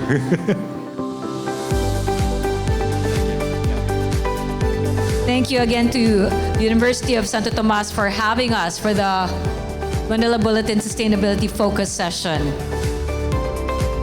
After this, please get your questions ready. Students, we will be having the panel discussion with our 5, not just the 4 speakers who presented about their companies, but our earlier keynote speaker who is our architect keynote speaker. So get your questions ready for our Q&A session. For now, a round of applause, please, again, for Mayor Abby Binay of Makati City, showing us how Makati City is leading the way when it comes to sustainability efforts. Thank you very, very much. Again, to our friends from UST and the Manila Bulletin team, thank you very much. Let's set up the stage for some chairs because we have our 5 speakers joining me. And joining with the Q&A as well, we have some members of the faculty from UST. Architect Ruth Marie Equipaje from the College of Architecture is joining me. to help me moderate the Q&A. She's an urban planner, architect, and sustainability consultant. She holds a Master of Science in Sustainable Urban Development from the University of Oxford, as well as advanced degrees in regional planning. And she's also currently managing her consultancy firm, E+A or ENA, with notable projects like the PGH Master Development Plan, Butuan City's Land Use Plan, consulting from the MMDA on circular economy initiatives, among others. Can I have architect Ruth Marie Equipaje join me here, please, on stage to take a seat? As I welcome back our brand speakers, Oliver Chan of Arthaland, Sui Suarez of AboitizPower, Nate De Jesus of Shell, Cleofe Albiso of Megaworld Hotels and Resorts, and our keynote speaker, architect William T. Jr.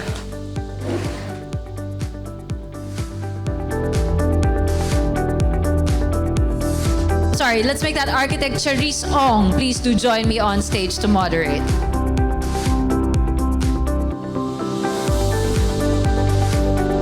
All right, like I said, everyone, now is the time to actually ask your questions. We have members from the Manila Bulletin team. Where are you? On the floor with microphones on hand.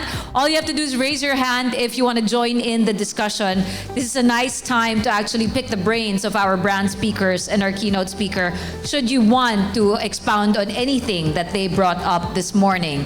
But first, Architect Charisse, what was your impression on our four brand speakers earlier today? I'm actually very happy to be invited here. I'm actually on leave, so I'm not teaching this semester in UST, but I'm happy to be back. And I was very impressed. William, I know him. Recruit ko rin siya sa faculty back then. And I also actually worked for Casas and Architects, one of the top 10 architecture firms. I handled Megaworld projects back then. I'm also Cebuana, so I'm happy to find AboitizPower here. So it's very close to home today.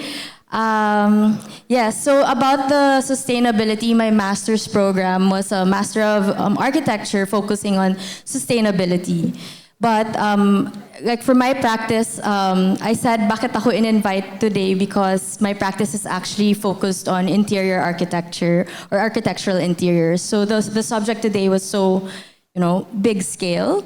But it's good to know that from a big scale, you have these measures already. And us that are working on a smaller scale can also, so parang we meet in between. So I'm very happy to hear all these programs because when we work with projects, we're so involved in so many things, but it's good that this is in the forefront. Yeah. All right, thank you, Architect Charisse. Anybody have a question, please, from the floor? You are, of course, this is for you. Yes, we have a question over there. Go ahead, sir. Yeah, hi, good morning. I'm from the Faculty of Engineering. My name is Carlito Gutierrez. Thank you very much to all of you who had shared, the practices that you are doing with regards to sustainability. However, there is something that I would want to be clarified in, kasi I think one of the speakers is encouraging us to use electricity more so that we would be, up at par with our counterparts. However, parang this is coming in conflict with the information shared earlier by Mayor that we are actually producing more harm to our environment when we use more electricity, as she had pointed out earlier. So how do we balance our goal in ensuring that sustainability would be part of the culture of every organization, and with the the overall overarching goal that we take care of our environment? Thank you. Thank you for that, sir. I believe that was my conversation with Sui. It's not necessarily to push using electricity, but it was about the prosperity energy way that the Filipinos still have yet to go for. Sorry, Sui, would you like to jump in on this? I'm not certain, Carlito, is that right? If you're referring to my presentation, is that correct? Yeah, so let me be clear lang, no? So we're not telling people to use electricity just for the sake of using electricity or energy. Absolutely not, right? So that's not the case. What we're saying is that with prosperity comes more energy use, di ba? Masdan nyo lang kanina yung slide ko that the most developed countries, right? There's no such thing as a highly developed country that is low energy use. It's not. No, electricity or energy and development comes hand in hand. So, gusto ba natin umunlad as a country? Yes, di ba? And it is inevitable that by becoming more prosperous and developed, that we will be using more energy. What is the world doing now? No, we're trying to decouple development with CO2 emissions, di ba? So, kapag dumating yung punto wherein more renewable energy is becoming more prevalent, cheaper, and more so, energy storage, di ba? Importante na may store natin ng malinis na energy upang magamit natin pagka hindi siya nagpo-produce. Now, when all of these things become possible, you will be able to decouple prosperity or development, di ba, with that of CO2 emissions, yet still have a high quality of life. Definitely, here's to generating energy and using it more efficiently. Don't just generate na yan, tumataas na yung energy sources natin, tapos sige lang, gasta tayo ng gasta. It is not that at all. The whole world needs energy, to run on energy, but that is also the point with the responsibility of using it responsibly. Correct, Sui? Yep, Anybody else correct. who would like to jump in on that? Yes, go ahead, Ollie of Arthaland. Yeah, I think, agree na we need the energy. The thing is, there's steps kasi towards going to net zero or zero carbon. First kasi, since we really need to use energy, is reduction. Right? You have to reduce your usage first. It's not no usage, but reduction in terms of your usage. Efficiency comes with it. It may come hand in hand in terms of new technologies that comes into play every year. Actually, there's new different kinds of technology that comes that reduces the total energy that you use. Diba? So, reduction, after reduction, then you go towards renewable energy. Right? So what's left that is still being used in terms of energy, you transfer to renewable. That way it goes hand in hand with what was discussed earlier. Sorry, architect, anybody on the other side, especially since we're talking about energy. Okay, moving on. Thank you. Anybody else have a question on the floor? Yes, over there. Thank you. Come on. We have a mic heading your way.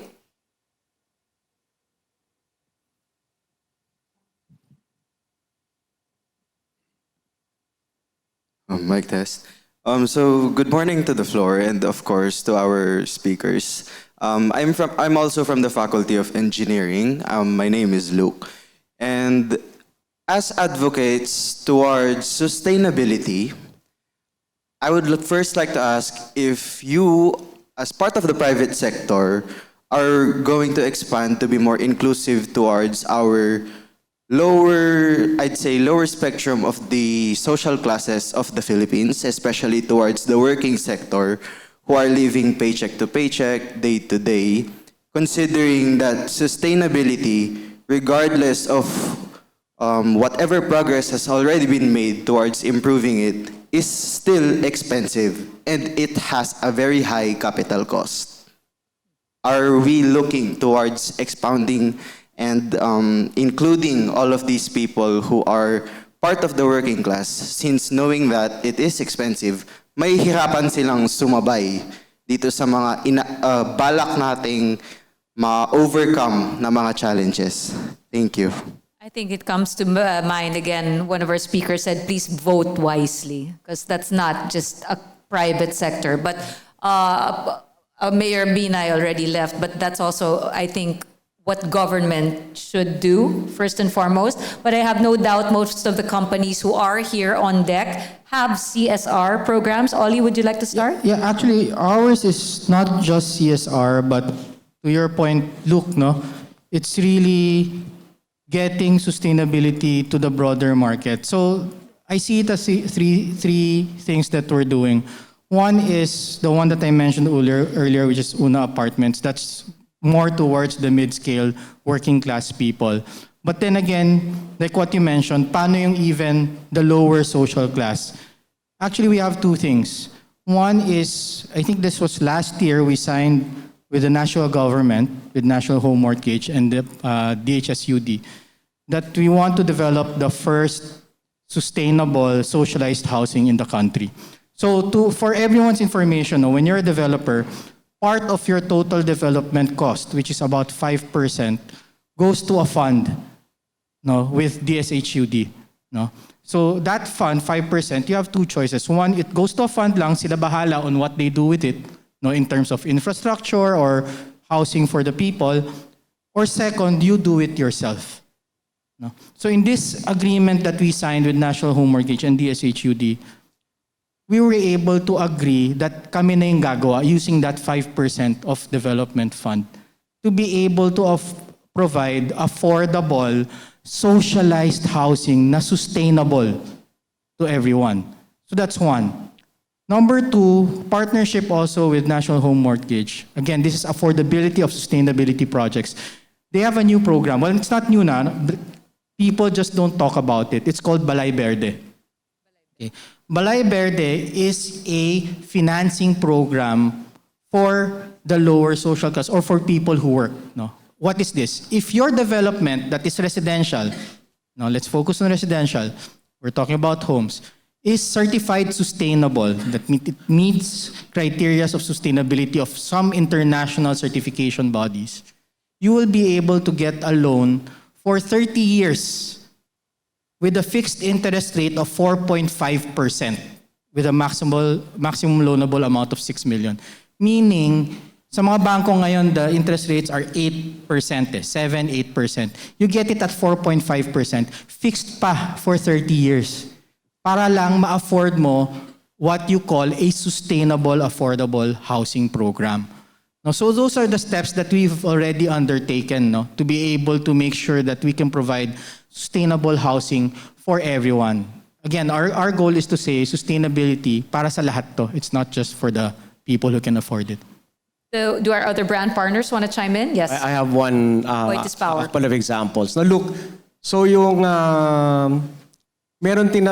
may tinatawag na lifeline rate sa mga gumagamit ng kuryente, mga customers. So these people who consume very little, so as you say, yung mga lower segments of our socioeconomic classes, they'll be able to pay cheaper electricity rates kasi maliit lang kanilang konsumo. So there's a program by the government like that. And then our company, yung mga distribution companies like Visayan Electric at Davao Light, meron kami tinatawag na rural electrification program. At saka yun, we extend to the farthest reaches, mga bukid, mga bundok, upang mambigyan na kuryente yung ibang mga tao. In fact, last month or 2 months ago, we ran a feature about it. There was a lady who's 74 years old. 74 years old. First time lang niya magkakuryente. Sa Cebu. Okay? Imagine mo, since they live out there, malamang lifeline rate pa siya. Diba? So may kuryente na, malamang may running water pa, may kuryente, may tubig. Diba? And one of the things that they bought in the barangay was a freezer para makakapagbenta sila ng yelo. Dati, wala silang freezer, wala silang yelo sa kanilang barangay for 74 years, at least for the lifetime of one person there. Right? My third example is this thing called the ER1-94. Lahat ng generation plants ay nagtatabi ng 1% ng energy sales and it's given to their host community. The host community can spend it on 4 different items. I think education, etc., etc. And one of them was rural electrification. So the people in the barangays that host our operations get a share of the funds of the electricity that we sell and generate and sell, and they can use it to electrify their community. Lalong-lalo doon sa mga far-flung areas nila. So there.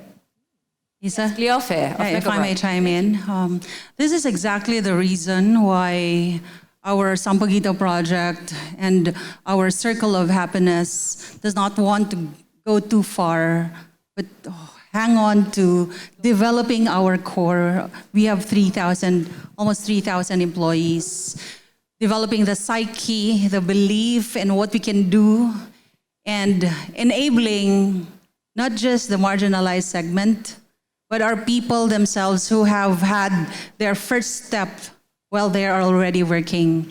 In the hospitality industry, 60% are labor.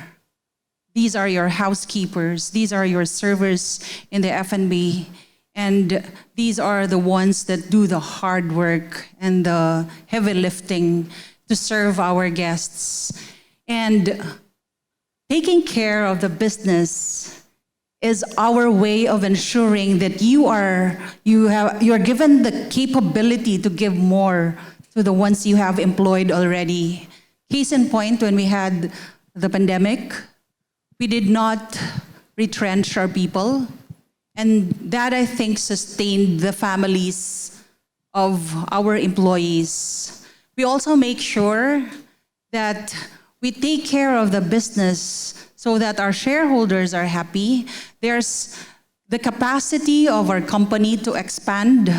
That's why we're the biggest, because our business model also enables us to have access to capitalization. The framework of the business is there for us to be able to open more and more hotels, to give employment to the ones that are having a hard time getting jobs. We just recently opened the Grand West Side Hotel, which is the country's largest hotel with 1,500 room keys. We may say that the industry is probably one of the slowest to adapt to hospitality because of the verticals that we have, the level of energy consumption that we use. But at the same time, there has to be a balance, not just for the marginalized segment, but also to enable our country to employ more and make sure that there are job opportunities for OFWs who have been all over the world serving other nations and races, so that they come home. And these are stories that are very precious when you operate hotels. The opportunities that you give for employment, the realization of how the OFWs actually want to go home and be closer to their families who they are sending to college and universities, and everyone who have been struggling to make ends meet. So opportunity for all, definitely, so far. Yes, of course, Shell. Nate, go ahead. Architect muna, sige. Nate, ikaw ha. Everybody sorry, not Nate. Carl, everybody would like to reply to your question. Go ahead, architect. No, I think we have to disabuse ourselves of the notion that sustainability is expensive. Sustainability is actually about efficiency, about saving. Let's forget for a minute about the brands, corporations, right? Sustainability is about consuming less. Be a vegetarian, stop eating beef, walk to work or walk to school, right? Live closer to where you work, you live, it's all about our choices in lifestyle. So I think it's about sustainable lifestyles rather than technologies, more than anything else. So it's actually cheaper to be sustainable. Thank you for that, architect. And Nate from Shell. Actually, connected to that, in the Philippines kasi, lalo na for local companies, there isn't really much incentive for them to lower their carbon emissions. So when we approach them with sustainability solutions, the way that we promote it to them is these solutions will actually help you lower your total cost of ownership, because it will help you lessen your fuel consumption. It will promote a more efficient way of driving your vehicle. So it's connected to what Sir said. It's lowering your fuel consumption. And then to the question that was asked earlier, one of the pillars of our Powering Progress strategy is powering lives. So what this means is supporting the communities where we operate in and promoting a more inclusive society. So I mentioned earlier that in our recycling activities, when we recycle the lubricants bottles of our customers, we have 3 eco hubs that employ local communities to actually do these recycling activities. And we also have nature-based solutions projects around the world, and a couple are also being built here in the Philippines. So just for context, nature-based solutions are projects that create carbon credits. So carbon credits is a way for companies to offset their unavoidable carbon emissions. So for example, when you plant a tree or when you do reforestation or afforestation projects, those trees absorb carbon emissions from the air and therefore produces carbon credits. So in these nature-based solutions projects, we just don't, it's not just limited to forestation or reforestation or afforestation and protecting the biodiversity of those communities. We also hire local communities and create livelihoods and jobs for them. Yep. Thank you, Nate. I think it's 12 noon now, so I know a lot of people will be hoping that we end soon and we can let you guys have lunch. No, but before we let you go, I would just like to ask all the panel speakers here, if you could think of one most important takeaway that you want these students to get as they leave the auditorium today, what would you want that to be? Because I mean, beyond the companies that you represent or the professions you're talking about, you're here today to try to really raise the consciousness of sustainability, but at their level, what do you feel they can do in terms of, embracing a lifestyle that has sustainability in it? You can start with Shell. Yeah. So I think the main takeaway is that our target towards net zero emissions is teamwork. So that's why we try to work with our customers. We try to work with communities. We try to work with government agencies, because it takes the effort of the entire society for us to reach the sustainability goals that we committed to in the Paris Agreement. And it's not just limited to just one solution. So connected to what was said earlier, it's a three-prong approach. So the companies here offer solutions that will help our customers first to avoid emissions. So in Shell, that's, for example, having an EV vehicle or transitioning to renewable energy. The next pillar is reducing your emissions. So that's, in Shell, that's using carbon neutral products. And for the unavoidable emissions, there is also carbon offsetting. So it's a suite of solutions that helps communities accelerate towards their net zero ambitions. And hopefully that suite of solutions can also be reflected in your student work. Thank you. We'd like to hear from William now. Yeah, architect? Architect. I think if it's one takeaway, it's about how being sustainable is about having a small footprint. And if we have a small footprint as we go through life, then we leave more of the earth for everyone else. And I think that's the only thing that's important. Thank you. Leofe. If there's one thing I'd like the students and also the faculty to take home from this forum, I'd like us to really have trust in the existing private governance as well as public governance. We're not anymore in the phase where we just want sustainability. I think we also need to celebrate that a lot of the companies are really taking sustainability to heart, because what I want everyone to feel after this is that it's not as bad as it is. Yes, the picture can be very alarming, but there are so many hands working towards it already. One is our presence here, and there are so many more efforts out there.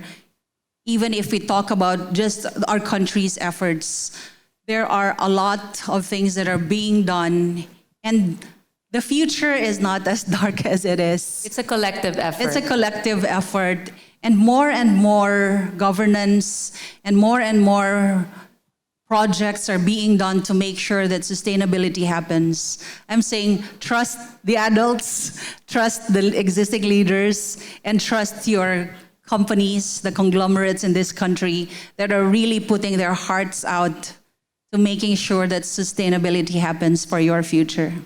Cheers. Thank you for Thank that, you. Cleofe. Sui. Yes, I think the number one takeaway should be to remain informed. No? So if you can please remain inquisitive about sustainability and energy, be inquisitive and be informed. Because once you get more informed, you can then engage. You can engage with others like you can engage with somebody who's more informed. You can even engage with people who are less informed. Diba? Once you're informed and then you engage, then at some point you can get involved, diba? So once you're involved, you can make decisions by yourself, invest in energy efficiency, sustainability, diba? In your lifestyle, in your family, in your company, diba? So there. From school level to barangay level and then eventually corporate level, And- once you're part of the Yeah. workforce. And in the search to be informed, know your source. Thank you for Because that. also there Manila is a lot of noise out there. Truth, the truth. Of course, Ollie, Arthaland. Well, two things. One, visit our booth downstairs. Yan yung first key takeaway. No? Visit Arthaland, work with us, and learn about sustainability.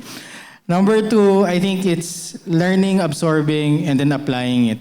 Diba? You're in a good position now because you're in a very good school. And this is where you are molded into what you become later on. But important thing is when you learn it, how to apply it the rest of your life is something different. And learning sustainability is the same way. We wouldn't have the first net zero carbon building in the world if we didn't learn it, if we didn't understand it. We wouldn't have the first LEED Platinum neighborhood, LEED home in Asia Pacific if we didn't understand it first. People are just afraid to understand what's there. The people are afraid to learn and how to apply it because there's a risk of being the first. Diba? So for me, learn it. You're in a really good position in a good school. And then afterwards, apply it towards your work, towards what you're doing. And for sure, you will be able to do something that's first as well, not only for you, maybe for the country, and maybe for the company that you work with. So that's all. Thank you. Cheers! Let's give our speakers a round of applause. May I ask our speakers to step forward first? Again, Oliver Chan of Arthaland, Sui Suarez of AboitizPower, Nate De Jesus of Shell, Cleofe Albiso of Megaworld Hotels and Resorts, and architect William T. Jr. step forward first for a photo of only our speakers. Please stand by, architect Charisse and Philip Kunhing. Please stand by first. As we give the floor, please step forward a little bit more. 1, 2 strides. There you go. Smile for the cameras, please. And then please stand by our Manila Bulletin team. Again, we still have the president of the Manila Bulletin with us, Dr. Emilio Sia. May we invite Mr. Jordan Tan, Mr. Ray Ilagan, Ms. Irish Lorenzo to join Mr. Philip Kunhing on stage and our speakers. Come on up. Let's give a round of applause for the Manila Bulletin for making this happen. Our first sustainability focus session is thanks to the Manila Bulletin. And of course, I would like to now ask to stand by our friends from UST. Architect Charisse is already here. Where are the faculty members of UST who joined us earlier with Mayor Abby Binay? Come forward. Don't be shy. Wait first, yeah. After this batch, this is the second photo, but please stand by, UST. All right, I think we got it. Now, UST, step on board. Step, please, on stage. UST faculty and key members. And with that, let me also announce the winners of the second batch of Watson's Gift Packs. Nabuhay na naman. Now you can go. Lunch break na. And yung mga 5 kanina, you can go na. Yung mga 5 nanalo, you can go na. And here's the next 5. Angelo Luis Isidro, Lian Nicole Estabilio, Joshua Lucero, Angel Calderon, and Peter John Chan. You can now proceed to get your Watson's gift packs. Angelo Luis Isidro, Lian Nicole Estabilio, Joshua S. Lucero, Angel Calderon, and Peter John Chan. Here's an announcement from UST. The UST Energy Management Group invites you to the Energy Management Forum 2025, happening on January 23, 2025. As early as now, please mark your calendars. Hear the state of energy and best practices of the university for sustainability. More details to follow. Be part of the journey towards a more sustainable future. Again, thank you speakers, thank you Manila Bulletin team, and thank you University of Santo Tomas faculty members. Please, I know it's lunchtime. Visit the booths downstairs. First 100 Tomasians to have the 6 stickers or stamps completed, get a sweet treat from Manila Bulletin. Visit all of our partner booths. Enjoy your lunch. The program will resume at 1 p.m. See you for the afternoon session. Thanks, everybody.